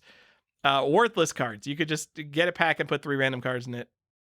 Take my Tyler guarantee on it. They are just random cards. There's nothing special. Okay. NHL 94. I mean, this is maybe a more interesting one. This comes with a pack of 3 sealed hint cards, which are NHL 94 specific trading cards. And, I'm going to call this the most beloved hockey game of all time. A game you think people would want to own 100% complete. It has an early print, which is the EA first round special edition, has a gold badge on the front. It comes with all of these inserts. It comes with a pack of 3 sealed trading cards. It comes with a freaking Pog. And the last one sold on eBay for $18. I don't understand it, man. This is such a cool game. This is a game you want complete in box. And the Pog is not easy to find. It's a specific NHL 94 Pog. And I can't believe the last one sold like a few days ago for $18. I'm sad I did not realize. Also, the pack was sealed. That was sealed cards in there as well. I would have given them $18. Damn. I would have given them $18 as well, because I don't think my cards are sealed. Damn it. And then Johnny, is this Mutant Chronicles Doom Troopers comes with a Doom Troopers card? Yes. I don't think that one's Doom Troopers. Doom Troopers has a couple of different sets. So it's just it's a random Doom Troopers card, but you have to get it. So you could go on eBay and buy it, but there is a very specific, you have to look at because there's like a green box and a red box. And then there's like a few sets they did, and it's not well distinguished because TCGs weren't as clean back then and didn't have like, oh, here's a number, here's a set symbol, all the stuff you'd want. So you have to figure out, make sure you have the right Doom Troopers card with the right back. So you can like get a Doom Troopers pack off of eBay for like $10, but you just need to make sure you're buying the right one. All right. You don't want the green box. Okay, you don't want the green box? No. I see one on eBay. Again, a Doom Troopers with no game, so it has the manual, the poster, the card, and the box sold for $15, free shipping in May. Like, there's just some Genesis deals on eBay, man. We should also say Doom Troopers also on the Super Nintendo also comes with the card. Doom Troopers, another childhood game of mine. I bought a copy of Doom and they shipped me Doom Troopers instead, and I was very upset about that. As you should be. Also, to clarify, when I say green box, I don't mean the game has a green box. I'm talking about the TCG box. Yes. If you're looking at it, you don't want the packs that come out of the green box. And to explain to people what a TCG booster box is, oh wait, everybody knows because trading cards, it's the deck of Live trading on. cards. Yeah. All right. And I'm gonna stop us with a showstopper here, Johnny. Except it's not gonna be the showstopper. It's just the end of Genesis. Mutant League Football. I love this. Has a set of 24 trading cards, and you get 2 random ones with the game. And I do kind of love this because, you know, it's a huge set. Theoretically, you want all your friends to buy the game too, and then you have 2 cards, so you can trade away whichever one you don't like. I think that makes a lot more sense than including 1 card or a full set of cards so you don't need to trade at all. I think making a 24 card set that you can't buy anywhere else is crazy, unless they made it easier to complete the set somehow. Would there be other places that you could get these cards? What if it was a multimedia phenomenon where there were actually multiple places you could get Mutant League Football trading cards, Johnny? Oh, well, I mean, like, where would you put that? I mean, there's an ad in the Mutant League Football for some game magazine that is not Game Pro.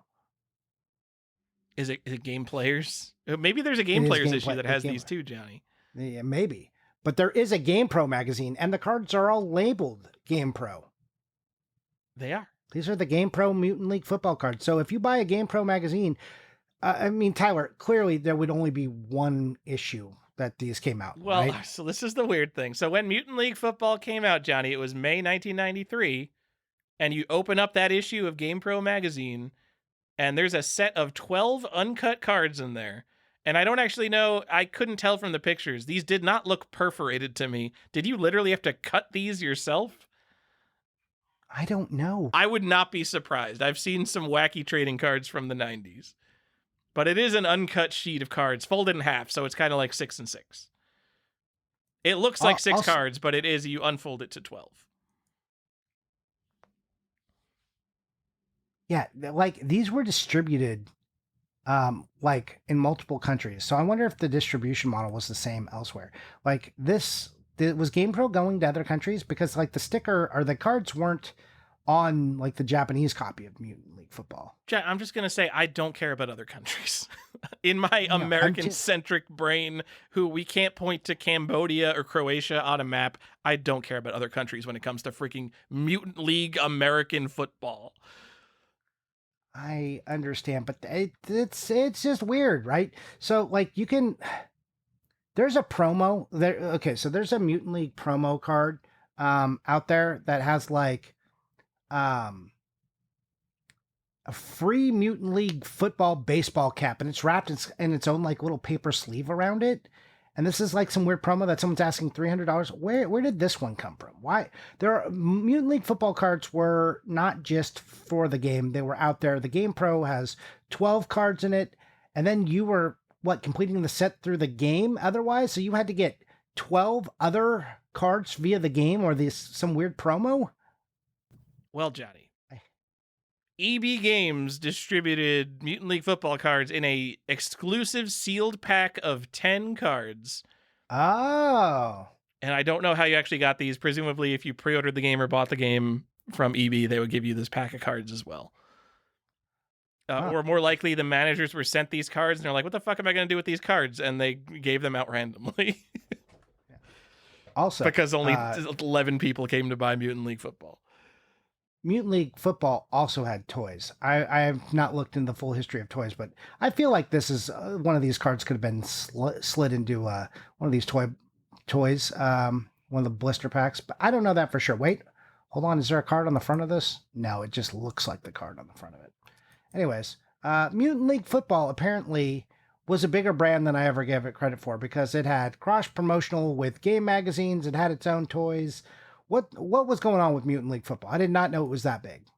Well, it was only big in 1993, Johnny, and that's why the only time you were able to get the card was in the game in the 1993 issue of Game Pro or 1993 from EB Games when you got that sealed pack of 10. That's not true, though, Tyler. How could that possibly not be true, Johnny? Well, because, Tyler, when we were researching this, we found another Game Pro magazine, but from 1994 in August 1994. The cover on it has Raiden, Mortal Kombat Raiden, And in that magazine, the same group of 12 cards is also included. To be clear, the sequel to Mutant League Football, Mutant League Hockey, came out months before this August 1994 Game Pro magazine came out. And someone at the warehouse was like, we still have all these Mutant League Football cards. We still have the machine that can sew it into the magazine for us. Do you want to just include these cards in a random magazine? And they did, which I think is excellent, and I love it.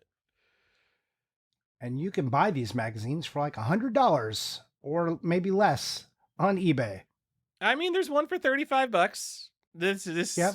Don't worry, I'm not buying this out from under you, because this episode will come out after that auction has ended.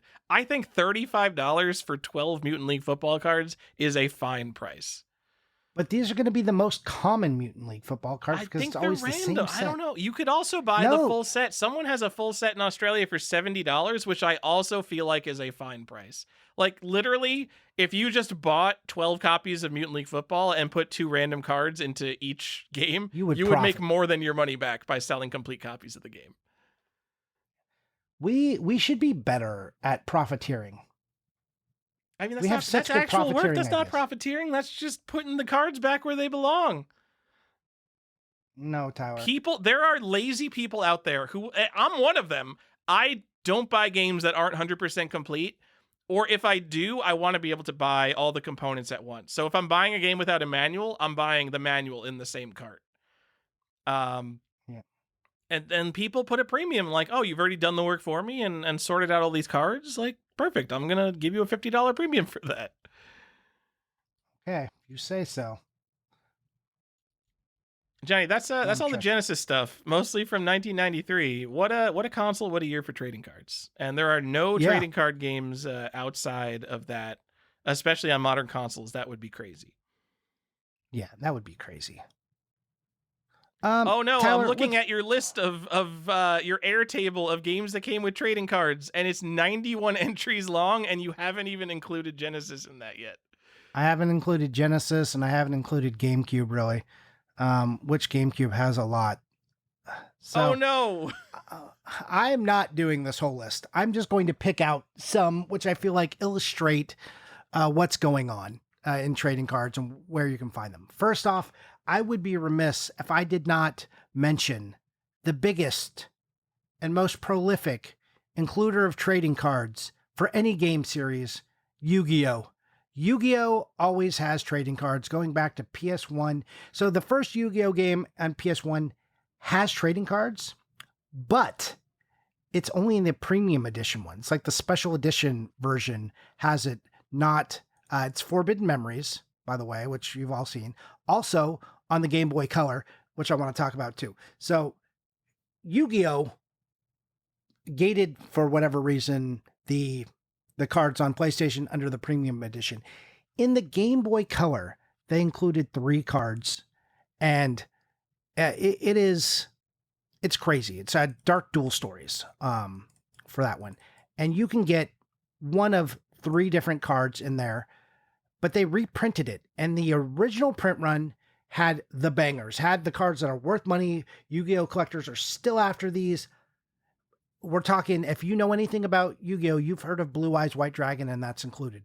Dark Magician, also included. And I want to say it's Pot of Greed, or no, is Exodia the Forbidden one? Anyways, then they do a reprint, and they put in worse cards, like Acid Trap Hole, Salamandria, and what's the other one? It's really fun. They're like way worse. It's not like a little worse. They like took the most iconic cards and just put like random junk instead. Yeah, Sayakaru or something. I don't know. That's the other thing. But that's the first print versus the later print. You take a game that's worth like $50 and suddenly make it worth a couple $1,000s by having these cards in it. It is probably the most expensive trading card game if you were going to buy it. And Yu-Gi-Oh! Has continued to add 2 to 3 cards in all of its games, and they are still printing games now. I think the latest Switch 2 copy or Switch 1 copy didn't have a trading card.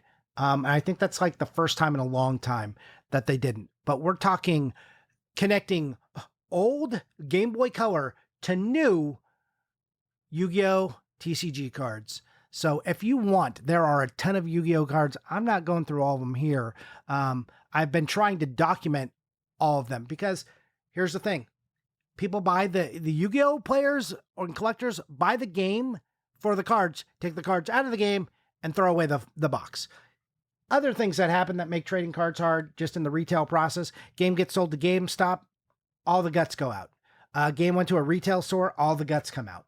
Cards, stuff like this, all these little items, the little pack-ins, are always hard to find, and cards feel so much more disposable than like a little tchotchke, like a toy or a keychain. Cards, you're just like, this is junk. No one cares about this.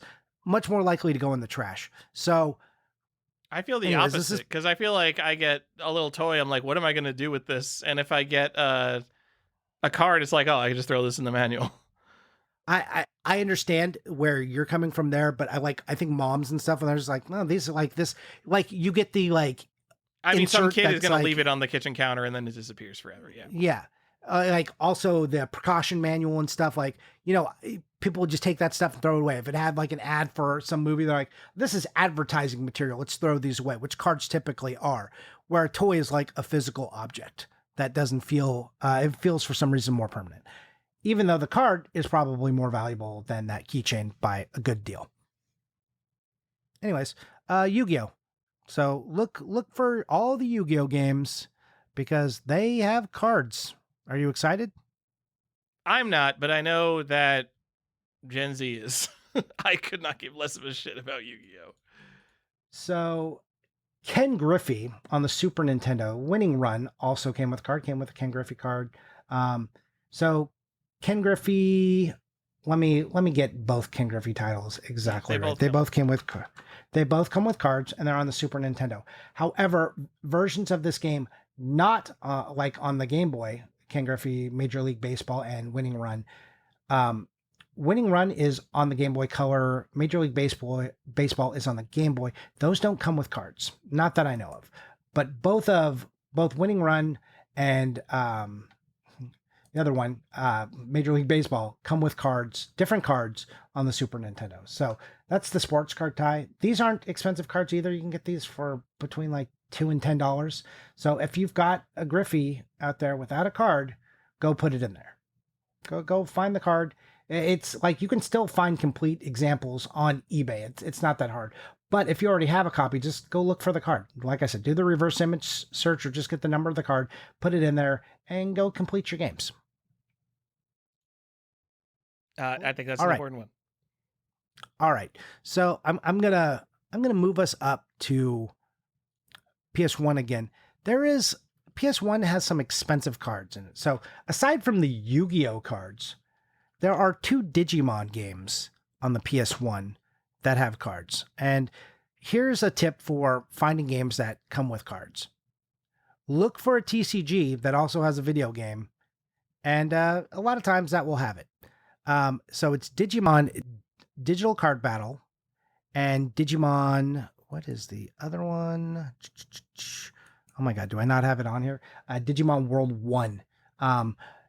Digimon World 1, that one has a print on the front of the game that tells you the card is included. Later prints do not. All of the ones for Digimon Digital Card Battle, they all come with a card. And these cards, Digital Battle, that one's cheaper. And that's an Imperial Dramon or something. That was like $40. The other one, and sadly, how is this not on my list? So, Digimon World, it's not called Digimon World 1, it's the first one because there are multiple. You can find this on the PS1, and if you need to know any information about PS1 games, please go to GameRave or game-rave.com, run by Jason, one of our other super collector friends. We'll just talk about the same 5 people every episode. And go there because it's the best PS1 resource there is. I was stumbling to find this. I was like, oh, let me just go to Game Rave real quick because that makes the most sense because he has all the knowledge. And you can see it's Metagramon, and this card is usually $100 or more. It's obnoxious. It's DW-01 Metal Greymon, all one word. And you can go spend $100 to make your copy complete. if yours is not. And there's a little badge in the upper right-hand corner of the manual, which sits on the front of PS1 games, and it says it includes one game or one card. So later prints don't have that. Is that exciting, Tyler? I mean, it should be exciting if you have some of these Sega games that are missing these $2 to $20 cards, like that cool holographic KB Toys exclusive NBA Logo Man. That's like a $20 card, or like all these other like generic sports cards, like $2 each. You should be so excited to go complete those because they're not Yu-Gi-Oh cards, so you don't need a $5,000 Blue Eyes White Dragon to put with your game. Yeah, when we start to get to TCG cards, especially the later we go, they become more expensive. We talked briefly about the Game Boy Color game with that Meowth card. That's the digital trading card game. That's like a $20 to $40 card. You can still go get a nice Meowth to put in your box. Go do that if your box doesn't have one. But man, trading cards for games that you like, who's thinking that a Digimon card, you're like, man, no one gives a shit about Digimon, right? I should be able to go buy a Digimon card for some game that was just packed in. What is it going to be? $10? No, $100. And sadly, it stays like that, Tyler, for a lot of games. But I'm going to bring us back to earth with a less interesting one. And I'm going to move us over to the PS2 and the GameCube and the Xbox. And I'm going to talk about a franchise I enjoy, The Lord of the Rings and The Hobbit. Tyler, you ever heard of these? Heard of them, Yeah. Lord of the Rings? Those have trading cards. Okay, well, the One Ring is in them. Well, I hear that card's worth $2 million. Yeah, it does. So The Lord of the Rings, The Fellowship of the Ring, does have a card included. And this is an obnoxious one because it's 1 in 25 and it's a random card. And there are no other ways to get these cards. It's just this. And the one ring is the most rare card of the lot. The cards, for some reason, have different rarities. There's a couple of videos of people searching for the whole thing. There's some obnoxious videos of people like collecting it and like trying to keep the stuff, their knowledge secret in the video. Oh, I'll tell you guys maybe later after I figure it out. Well, they'll make a video until you know then. Anyways, they have different rarities. These cards are not that expensive. Like, I usually don't see the cards by themselves, but there's still a lot of games that have the card for the Fellowship still included, this 1 in 25. You can go buy this for $20. It's $20 or less, and you can still get the card. So that's a cool one. The Hobbit is like the same. Hobbit on GameCube, even on the GBA, it's 1 in 4. So it's not as daunting. So if you have the Hobbit on, say, Xbox, GameCube, GBA, and PS2, you could theoretically just get all 4 cards and have a complete set and not have duplicates lying around. But if you want the Lord of the Rings, it's on like 3 systems, and then you're gonna have to buy multiple copies of the Fellowship of the Ring. They help you out in one version of it on the PS2 by including a music CD, which also includes a trading card. Another tip, if you're looking for PS2 games that have any kind of pack-in, GameCube and Xbox usually printed that information on the front. PS2, for some reason, in their infinite wisdom, decided the back of the box is where that information should live. So they put the little splash on. They didn't want to look up the front. It was the 2000s. You didn't need to advertise a PS2 game. You were on the PS2. No. GameCube and Xbox were like, please buy our games instead. Oh my God, someone don't buy a PS2, please. And kinda, yeah. So that was a thing that was going on. Yeah, PS2 harder to find pack-ins for the PS2. Games like Tomb Raider: The Angel of Darkness, for some reason, include some trading cards on the PS2. Is that exciting to you? No, it's not particularly exciting. No. More TCGs, and just real quickly, I'm not going to delve too much into them, but Zatch Bell, Mamoto Battles, but not Battle Fury or Mamoto Fury. Mamoto Fury does not have a card. Mamoto Battles does. And that's on the PS2 and the GameCube. And I don't know if that's on the Xbox. I didn't check, but I know for sure on those. And if it's on the Xbox, I'm sure it does too. Here's a fun one.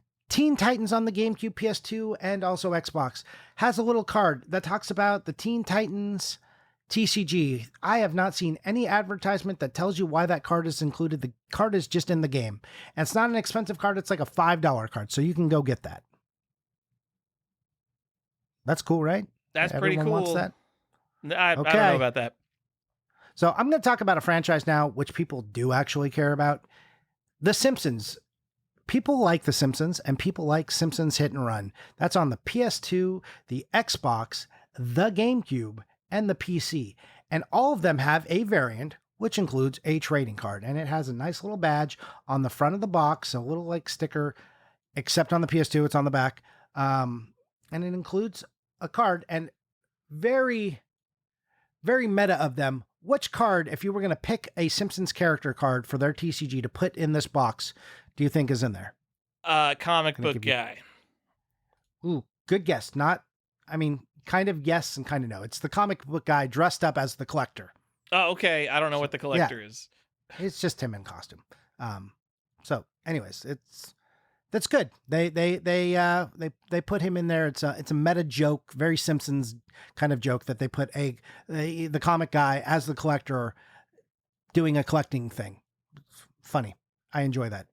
That's why I include that. That card is easier to find outside of the game. So if you try to complete that game, if you you're going to spend like $130. The game is kind of expensive, but you can get the card sealed in a little clear pack with another card that protects the front of it. Usually that gives you some information on the Simpsons, but it is not the trading card. You want to try and get it sealed if you can, but if not, try to get the version that has the little packing material with it too, because that little front card, technically your game is missing it. It's not two separate cards per se, but it's not complete. I feel like if you don't have both. Sealed is better here. So look out for that. And that's like $20 to $30. You can usually find that on eBay pretty regularly.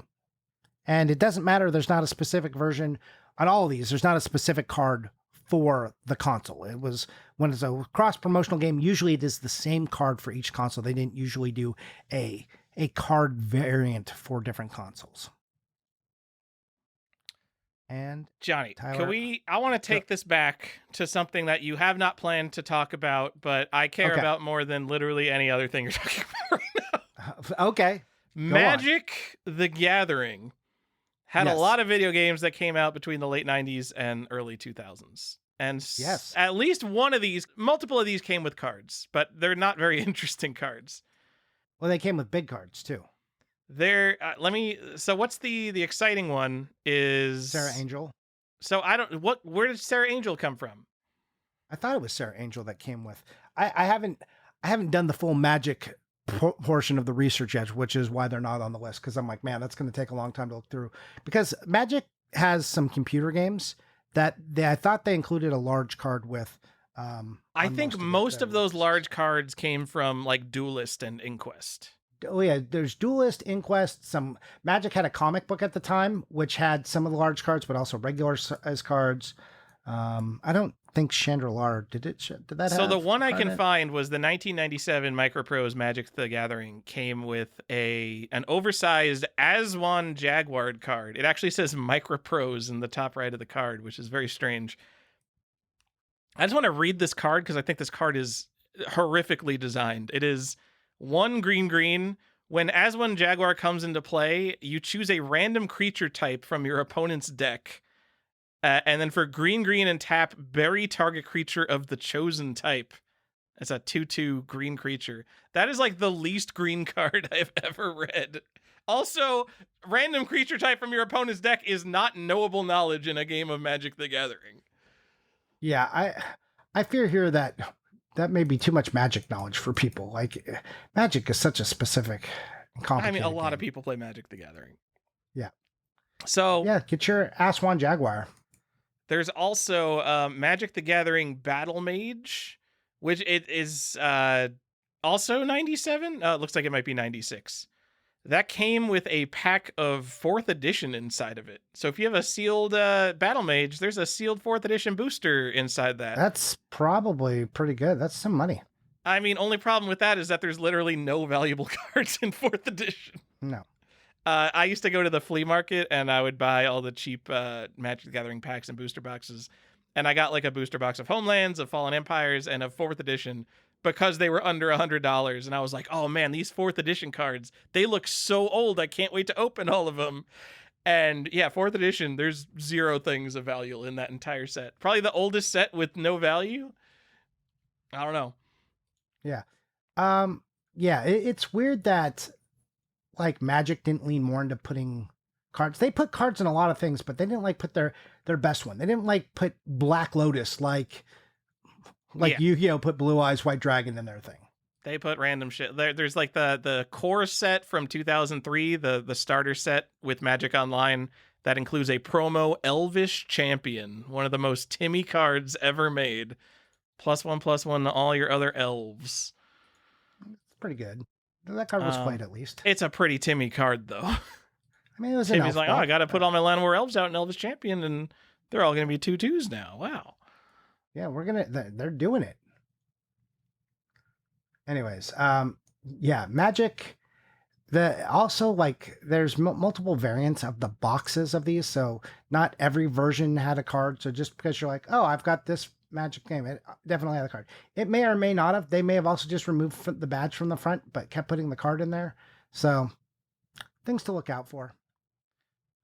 But I want to. I do want to mention get one that. more Magic the Gathering thing, which is not a trading card thing, but it's the coolest Magic the Gathering thing. It's what's it called? 1994's Demon Decks. Friggin' 1994. This is a DOS program, for like organizing your Magic collection and creating decks. And it goes up to the Dark, and then there's an expansion.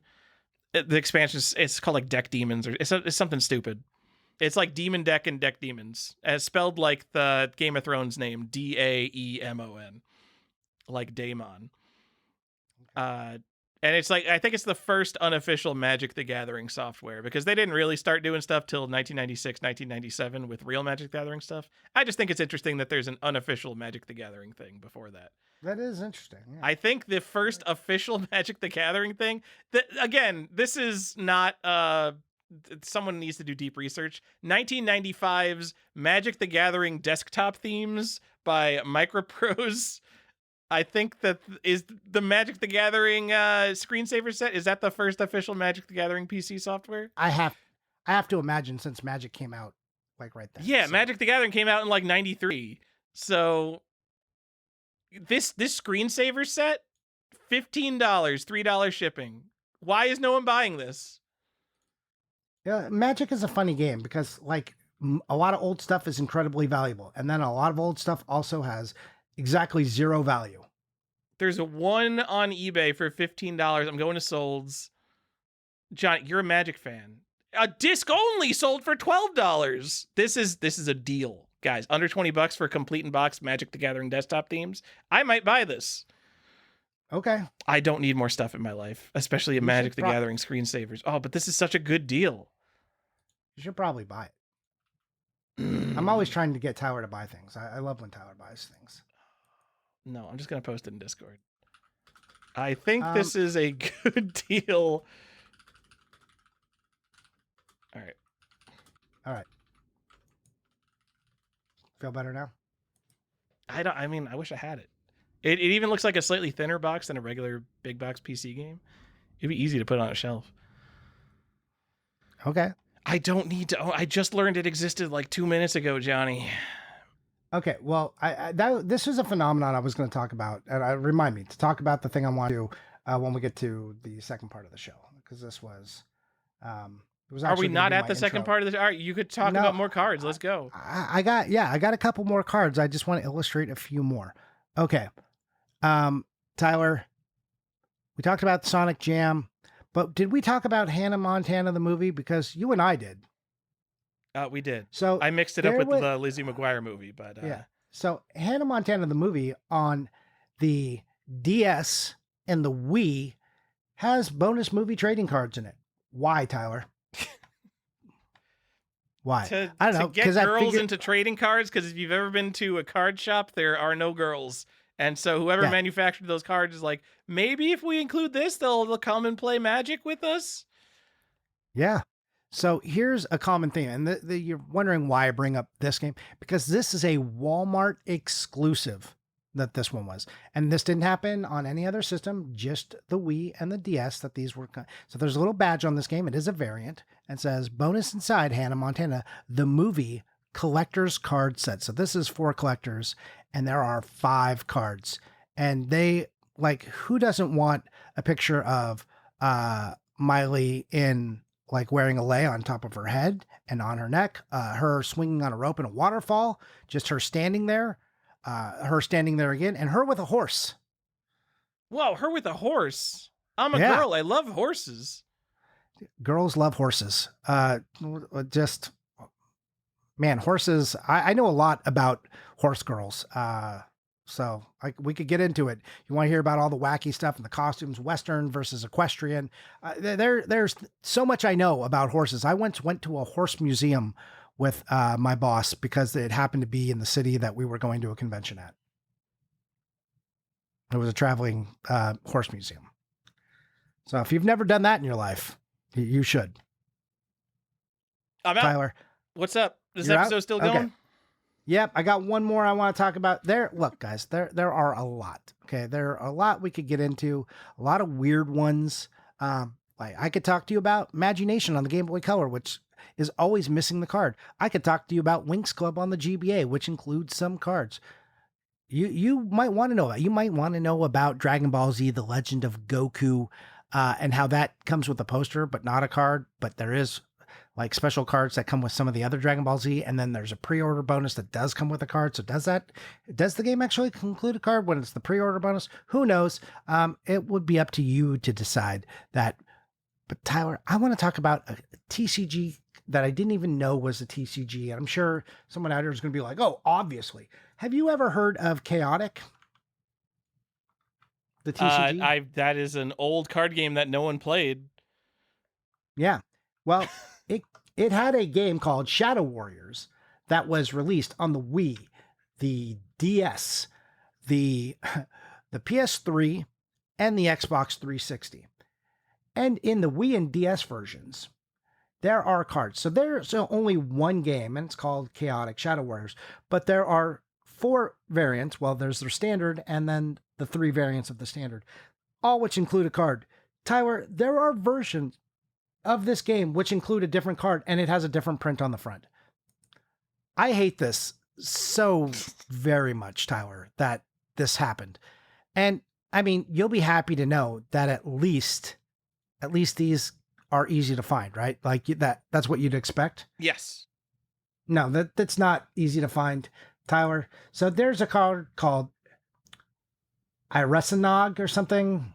Looks kind of like an angel. That's like the most common one you're going to find. It says on a badge on the right, bottom right, it says exclusive Iresanog Chaotic trading card inside. So at least it names the card and puts it on the front and center.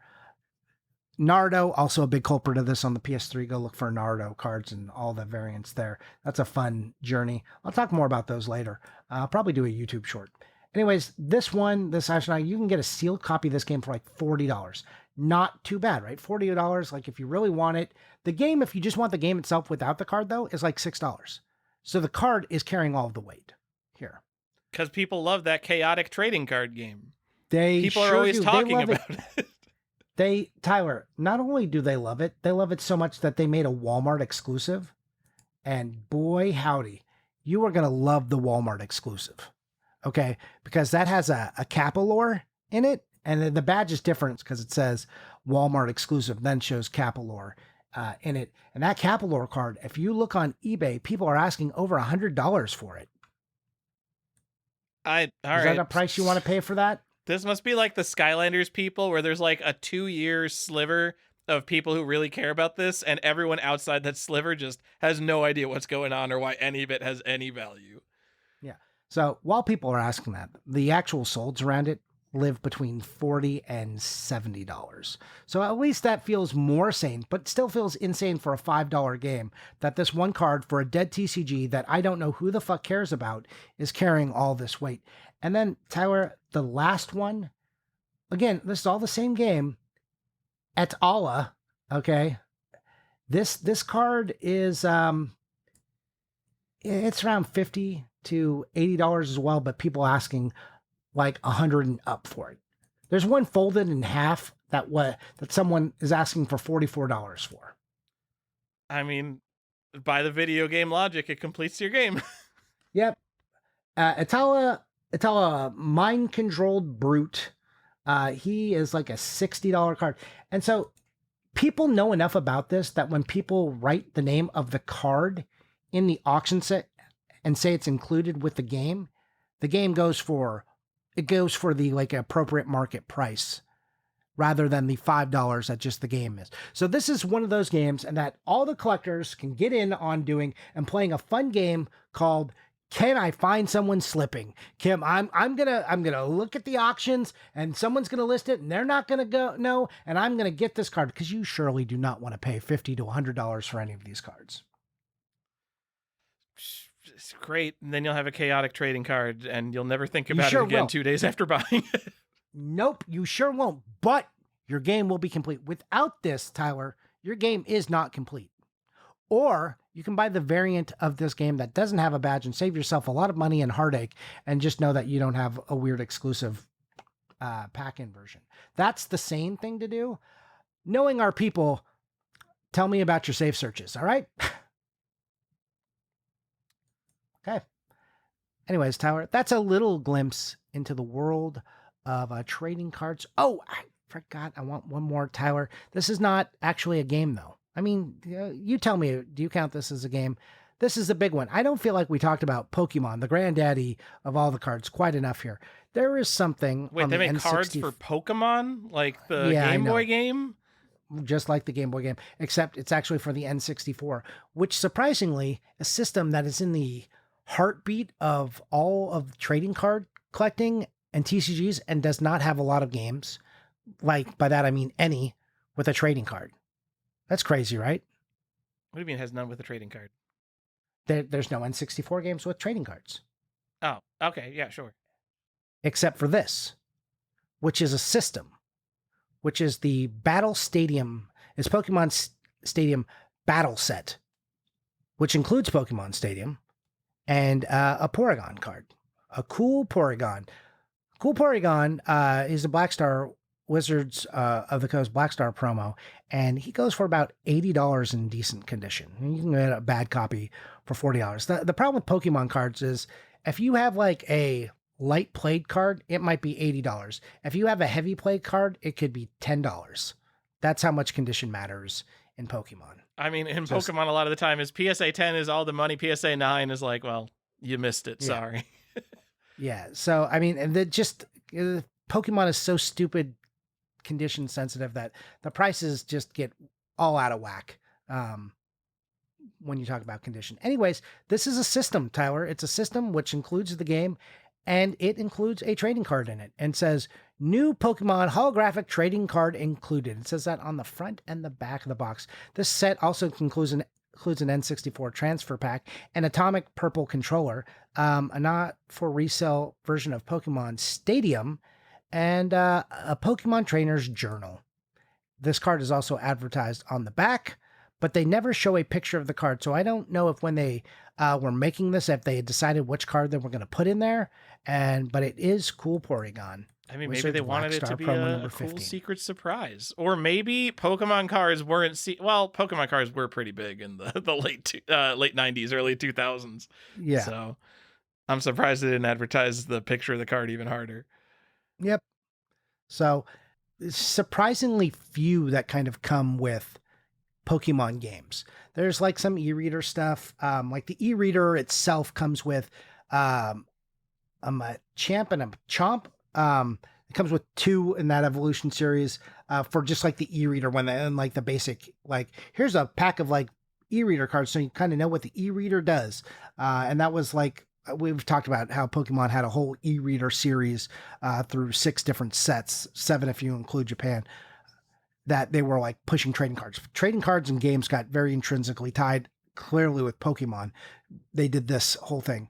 But surprisingly little amount of Pokemon cards actually came with any US games. More so in Japan, those releases did come with cards far more often and are still doing so today. There's a cool Detective Pikachu that comes with the Detective Pikachu game in Japan, but not here. So yeah, you can go look up any of that stuff. Trading cards is a deep and wild hole that gets even weirder and wackier when you open it up to other regions. So I don't recommend doing this. I don't recommend looking into it. I think it's a mistake. But it would be nice if it was cataloged. So if you want to and you start to learn stuff, let me know, because I am at least trying to catalog this, because trading cards are surprisingly poorly cataloged. And that's kind of why we did this episode. I just wanted to call more attention to it. Yeah, we talk about Magic a lot here. We talk about Pokemon, but I want to talk about how many games actually have cards in general that are just tossed in with games. It's stuff you wouldn't even think of. It's like some random store exclusive, like that Hannah Montana, which just, oh, I guess this game came with a card. I guess someone cares. Your like Duel Masters comes with cards. All kinds of stupid stuff comes with cards. Like I told you, Tomb Raider. Why does Tomb Raider have some cards? Buffy Chaos Bleeds on the Xbox and the PS2 has a version that comes with like 1 in 3 cards. Okay, great. Random ass games. RBI Baseball 21 and 20 and 19 on the Switch. Well, those have a history of coming with cards, at least the RBI Baseball games. Yeah. So they have it also on the Xbox One. These come with cards, but not on the PlayStation. Anyways, it's not a hard, fast, consistent rules across everything. The cards are varied. It's an interesting thing. And trading cards, as they're exploding right now and being more popular, I thought it was now the time to tell people, hey, look, tell me if your game has trading cards in it. Did we mention that all the Yu-Gi-Oh cards are like exclusive promos and that's why they have value? Because no, we didn't. But yeah, the thing with Yu-Gi-Oh that's funny about Yu-Gi-Oh is they print everything into the ground. Like if there is something that is needed to play the game or something that's cool and exciting, they will just reprint it. So like the first set of Yu-Gi-Oh cards, unless you have like the first edition or whatever it's called, is not valuable at all because they'll just keep printing that shit. And there's a billion cards. There's more cards than people who want them. But the thing with the promos for all the Yu-Gi-Oh cards, I think all the Yu-Gi-Oh cards, I know at least the very expensive ones, that Game Boy game that comes with the blue eyes and the Dark Magician. And I know the Xbox ones, all of them have like product codes that make them specific to the game. So you can't just buy one of these super common reprinted ones to complete your game. You have to get the specific Yu-Gi-Oh promo cards, even though they look exactly the same except for this tiny little product code. This is true. And this is a thing that happens in a lot of trading card games where they're called reprints. They exist, but they will get a different set symbol and card number. And the Yu-Gi-Oh ones all have specific card and set numbers, and they correspond with just those promos. Good tip. All right. Tyler, are we moving on? We're going to move on. You're going to go find some questions, and I'm going to talk about this thing that I did. It's an exercise that I just want someone out there, maybe you, or just to practice. And here's how you know you have a problem. And I think I touched briefly on this on the last episode. Here's what happens. If I open up eBay and I decide I'm not like really looking for anything in specific, but if you told me to be on eBay for an hour, I would buy something. Even if I wasn't looking for anything, I would start to research something. I would just start looking. I would find something neat, like you found that screensaver, Tyler. I would just find something. And inevitably, if you put me alone on eBay for an hour, I will buy something. Because I think things are cool, and I start looking like, oh, I didn't know that exists. That's pretty cool. I would like to have that in my collection. I think that's a cool thing to put in my collection. So I invite you to see what kind of person you are. Go on eBay for 1 hour with no agenda. Like you don't know what you're looking for, nothing specific, and just be like, I just want to learn something about video games. What could I learn about video games by doing bad eBay searches? And then see if you purchase something. I mean, I used to do that all day, every day. I mean, I did that for years. I know. It's a bad way to save your money if you're trying to do that. You'll find cool stuff. You'll find so much stuff that's like the only one on eBay, none is sold. And you're like, why is no one buying this? I have to buy this. You'll find that stuff constantly if you just start looking for it. Yeah, and you don't like even the need to know freaking what you're Magic the looking Gathering for. screensaver. I'm looking at it. I'm like, it's $15. There's no copies for sale anywhere. Why is no one buying this? $19.95? Really? Yeah. I mean, and then at the end of the day, it's a fucking screensaver pack. This is true, but this is if you probably have this problem. So I don't know. Go test yourself. A good way to build willpower. Go learn something about games, but don't buy something. You're gonna buy stuff. Stop it. You're just trying to get it. You're trying to juice the market by getting people to find interesting stuff and buy it and post about it, Jenny. I know your tricks.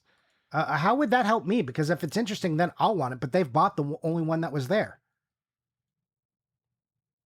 See, I'm telling them how to make money. That's how you make money. You got to hype the stuff, guys.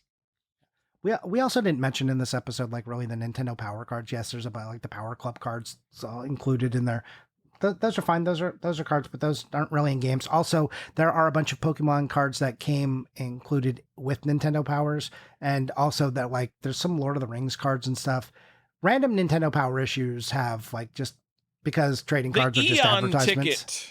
Yeah, the Eon ticket, expensive. King of cards. But, like, random trading cards, they will just put in the magazine as an advertisement. Cards help advertise the game, so they used to love to throw promotional cards in magazines. You couldn't buy a magazine without it being polybagged with 3 cards sitting in there back in the late 90s and 2010s, or up to 2010s, when, magazines still existed. Johnny, Final Fight CD asks, I don't know what's going on here. You travel back in time. You're working with Miyamoto to create Super Mario Brothers. Your title is Senior Level Arranger Specialist, and your job description is to arrange the levels, given pictures of the levels. Could you arrange all 32 levels in the correct order? But here's the stakes. If you don't get at least 70% correct, you forever alter the history of video games, because your new order becomes the canonical order. This was the question that he is asking the show. Okay. No, I could not do this correctly, because, like, I like, except for like World 8, where you're just like, what the hell is this one jump here where I have to be running, hit this one standing area of blocks, and then jump this pit. You can't really tell how hard a level is, because enemy arrangement really means everything. So unless you can see enemy and know all their movement patterns and what their cluster looks like, I don't think I could do that successfully. I think I could pretty easily do this. You think you could easily do this? Yes, because most of the time you play through Super Mario Brothers, you're playing through worlds 1, 2, and 8. So those are easy. Those are kind of locks. If I skip the warp zone in World 2, I'm going to the warp zone in 4-2. So that's on lock. And then, so really all I have to get is worlds 5, 6, and 7. Isn't it if you didn't have any knowledge of the game? You've never played the game. think it's just, can you memorize the order of the Well, levels? look at his question again. Isn't he asking if we'd never played the game? Does he think we could... So organize the level just based on, like, difficulty? Yeah. I don't know. Especially if we're mixing up all 32 levels and I have to pick, like, with no knowledge, like, oh, is this the World 3 castle or World 4 castle, just based on the difficulty? Like, there's no way I could do that. I mean, you can get some of that because the castles kind of ascend in size, like, right? But not always. I mean, I'm taking it. It says you travel back in time. So if I'm traveling back in time, I have the knowledge of the world I have. Oh, yeah. If I had the knowledge, yeah. Okay. If I had knowledge of Super Mario, yes, I could definitely get a 75% on this. No problem.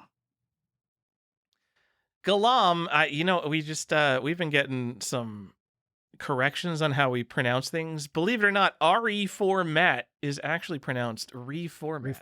So sorry if we mispronounced your stuff. But Galam asks us, Johnny, what's the best video game adaptation of a game show? Of a game show? Yes. Oh, Press Your Luck. What? What's the Press Your Luck? Big bucks, no whammies. No, I know. What's the game? It's the Wii. It's the game. The Wii Press Your Luck is the best video game adaptation of a game show. Yeah. Because, like, when you mess up, the little whammies, like, walk across the screen and stuff. Yeah. All right. Makes the noise. I don't even remember is Press Your Luck a trivia game? I don't remember anything except the board where you press the big button and then get whammies. Yeah, they like races around the screen and you press the luck, and then you get a question, you got to answer it. All right. I think the game I played most definitely is the PSN, like the PS3 era Wheel of Fortune game. I think every Jeopardy game sucks because there's no good way to enter the answers to questions. No. And when it becomes multiple choice, it sucks too, like on NES. The very early Who Wants to Be a Millionaire games are kind of cool because they're very difficult. I think a lot of the newer ones are easy and boring and stupid, but like some of the early ones, they'll wreck you, which is how millionaires should be. You shouldn't be able to win $1,000,000. And I remember I was playing, it was like probably Who Wants to Be a Millionaire second edition or something. And I couldn't get past the quick money round because it makes you get like the quick money in the correct order before you can even play the game. And I did it like 5 times in a row and I couldn't get it. And I'm like, damn, this is like a serious fucking trivia game, huh? Which I feel like they Yep. always dumb it down. They do. So it's probably something early. Yeah, I think like you've played Jack games, right? Yeah, Jackbox. Yeah, Jackbox. Like that is that like the new standard for like how games are going to be played? Like you're not going to be playing adaptations. Though I think with Jeopardy you could now say your answer and it would probably recognize, but that still might be yeah. I don't want to have I'm playing a video game. I don't want the microphone recording everything I'm in the room doing. Yeah, I know. I feel we like don't need more recordings. Like Family Feud and Price is Right. Those are fun game shows, but I don't think they're as good video They don't games. translate. No. Yeah. Now you need something where it's like all on the board. Like I think Wheel of Fortune is fine. Jeopardy less good. Trivia where they give you multiple choice is fine, but trivia is easier. Also, like on old games, like the categories were always locked. These were like the 100 questions you had, and then after you did that, then you were kind of over. I mean, you were probably so what? There's probably like 300 questions in NES Jeopardy. Believe me, you were not playing NES Jeopardy enough to cycle through all those questions. I believe didn't Jason over at the PlayStation Library game-rave.com didn't he just do a deep dive on all of this? He is a psychopath, so yes. Jason has lists for like the board games or for the TV show game show games on PlayStation. He has lists of all the questions and the correct answers, including like incorrect answers that shouldn't be correct and like typos and things like that. Telling you, the best resource for the PlayStation that is out there. There's no need to look anywhere else. It makes me lazy about PlayStation because I'm like, well, Jason's already done it. I don't need to go do anything. Future Man, Viva says Who Wants to Be a Millionaire's games, 1998 Gateway Computer. And Future Man says 1 vs. 100 on Xbox Live was amazing. Yeah, I remember that 1 vs. 100. I think that was free. That was pretty cool. I liked that. Okay. Ruben also asked Johnny, will there be much fanfare about the Wii 20th anniversary later this year? I'm going to go ahead and answer that. No. There's going to be an IGN article and people are going to be like, oh, okay. You just wait until they announce the newest edition of Wii Sports. Did they re-released Wii Sports on the Switch, didn't they? Yeah, they did. Was it like real Wii Sports with like tennis and bowling and all that? I forget. No, there was like the one that came with like a sports bottle. It's in a bigger box too. Cool. All right, Johnny, but people bought stuff. There was you know who got something good? You're never gonna believe who got something good, Johnny. Is it Galdius? It was Galdius.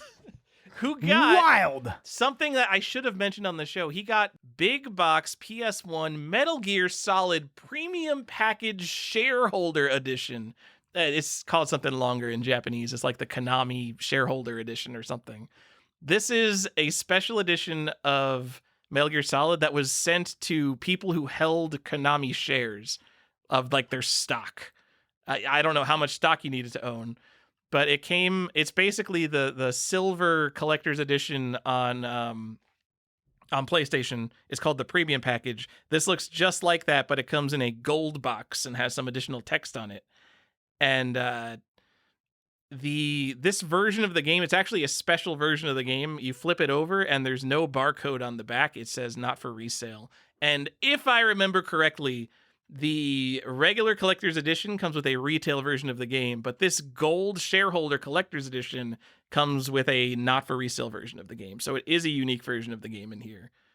I could be wrong about that, but this is obviously the best and most special release of Metal Gear Solid. And I should have mentioned it on my I'm only picking 100 games episode, because I did have Metal Gear Solid on that list.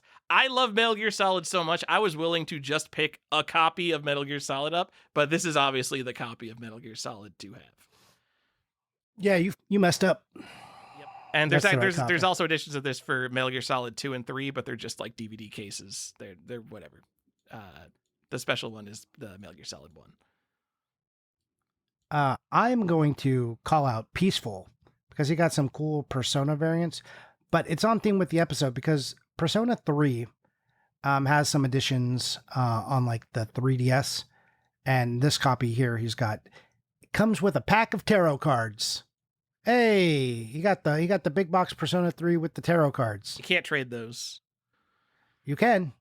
I'll give you my Hanged Man for the tower. I think Peaceful has all known versions of Persona 3 worldwide. Yeah. You've got them sweet Korean variants. It's a lot of Persona 3. It is a lot of Persona 3. All right. Tyler, those are the best things I saw. Let me ask you, what'd you buy and what'd you play? Well, I was really thinking about buying this Magic the Gathering screensaver set because it's rare and cheap.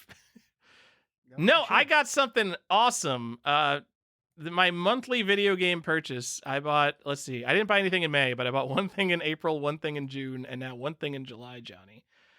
On my birthday, I bought top 100 video game is possible to collect, according to Johnny Iucci. It is Bram Stoker's Dracula version 2.0 for the Sega CD. Someone finally slipped up and listed one on eBay for regular price. I mean, this game, to be clear, does not have like a known value because like no one is paying premiums for it. It's just rare. I paid $90 or something, or $80, and I was happy to pay it. You paid for it sealed and graded, I think, though. Yes, I did, and was happy to pay that though. I would have bought that if you didn't. Yeah, I don't think this is not a super special variant, but I do have a very complete Sega CD set, and I am sad that I was missing this variant. It's literally just Bram Stoker's Dracula, and it says version 2.0 in a blue sticker on the front of the box. Yeah. Final Fight CD. Yeah. One of the benefits of being in our Discord is people will sometimes throw up cool stuff in their Final Fight CD, threw that up. And little did we know, Tyler and I were fighting. I was so mad because I thought someone had bought it out from under me already because I was buying it to send to Tyler. And then Tyler's like, oh, I got it. Because I had it in my cart and I was clicked buy it. It was like, item not available. I'm like, it was just posted. What happened? And then you posted that. And I felt a lot of relief all of a sudden. Because I was going to be so mad if that got posted and then you weren't the person who got it. Yeah. Thank you, Final Fight CD. That was awesome. Yes. Thank you. I post all this cool stuff I see. What else did I post? I think it was cards? The sealed pack of ballistic cards. Oh, someone bought that. Someone bought the sealed pack of ballistic cards. Somebody did it. Was it you? Nope. Had to be one of us. All right. And then what else? I posted a nice Super Mario Brothers special for the PC-88. That's like it's not super rare, but like that's pretty desirable PC-88 game. There's a PC-88 Bomberman, which is the original release of Bomberman. No one bought that. That doesn't come up very often. No one cares about the stuff I post. So I'm happy when we post stuff and people actually do care. I like a lot of the stuff that you post, like you'll post Japanese stuff, and I'm just not importing anything right now. I mean, dude, they added like new import restrictions too. I don't know if you've heard about this. Red the Game Shark, Cheap Games, was complaining about this, but I'm logging into Zen Market to see the thing. They added like some new restrictions on toys. It has something to do with like toys coming out of China that have like health problems or something, but for that reason, like video games are incorrectly getting swept up into this thing with import restrictions, and some importers are refusing to ship video games to America. There's some whole new thing on top of tariffs that's causing import problems. Great. Yeah, it's awesome. Perfect. So you're picking a good time not to import stuff. Well, no, this is the time when I was going to go back to importing because this is like, when I start to buy stuff for Halloween. So this was when I was going to go look for some Japanese games. Guess we'll keep it American this year. Or North American, the CPSC regulated items, including children items, mattresses, and carpets, will no longer be shippable through our service. there's new Wait. regulations on items not intended for children, like figurines, collectibles, plushies, and accessories. They will be declared accordingly. I guess those have higher taxes than they used to have, because people used to think like, oh, a figurine must be for kids. No, because now figurines cost $500, and they figured out that we should be taxing them more. Wait. Apparently it's because bootleg stuff from China has lead in it, and it's not supposed to affect any item made before 2008, but you know how good importers are at dealing with like tariff and regulations like this, so Super good, actually. sucks. Tyler, did you play anything?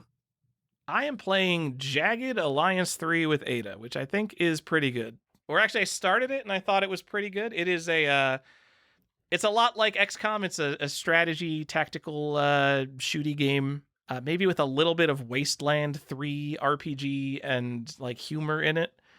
Man, nobody. I've never heard a single person talk about Jagged Alliance 3. Do you know if this is on consoles?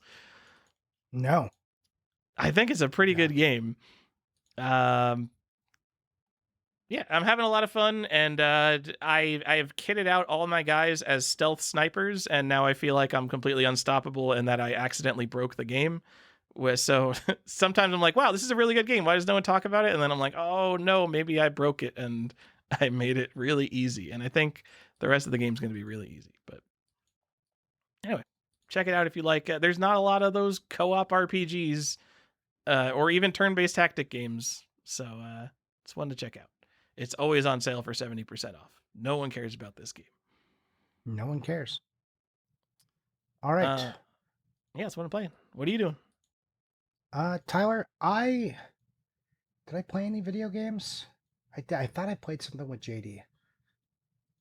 Oh, he's been playing this game called My Singing Monsters that he has me helping him with, which is not much.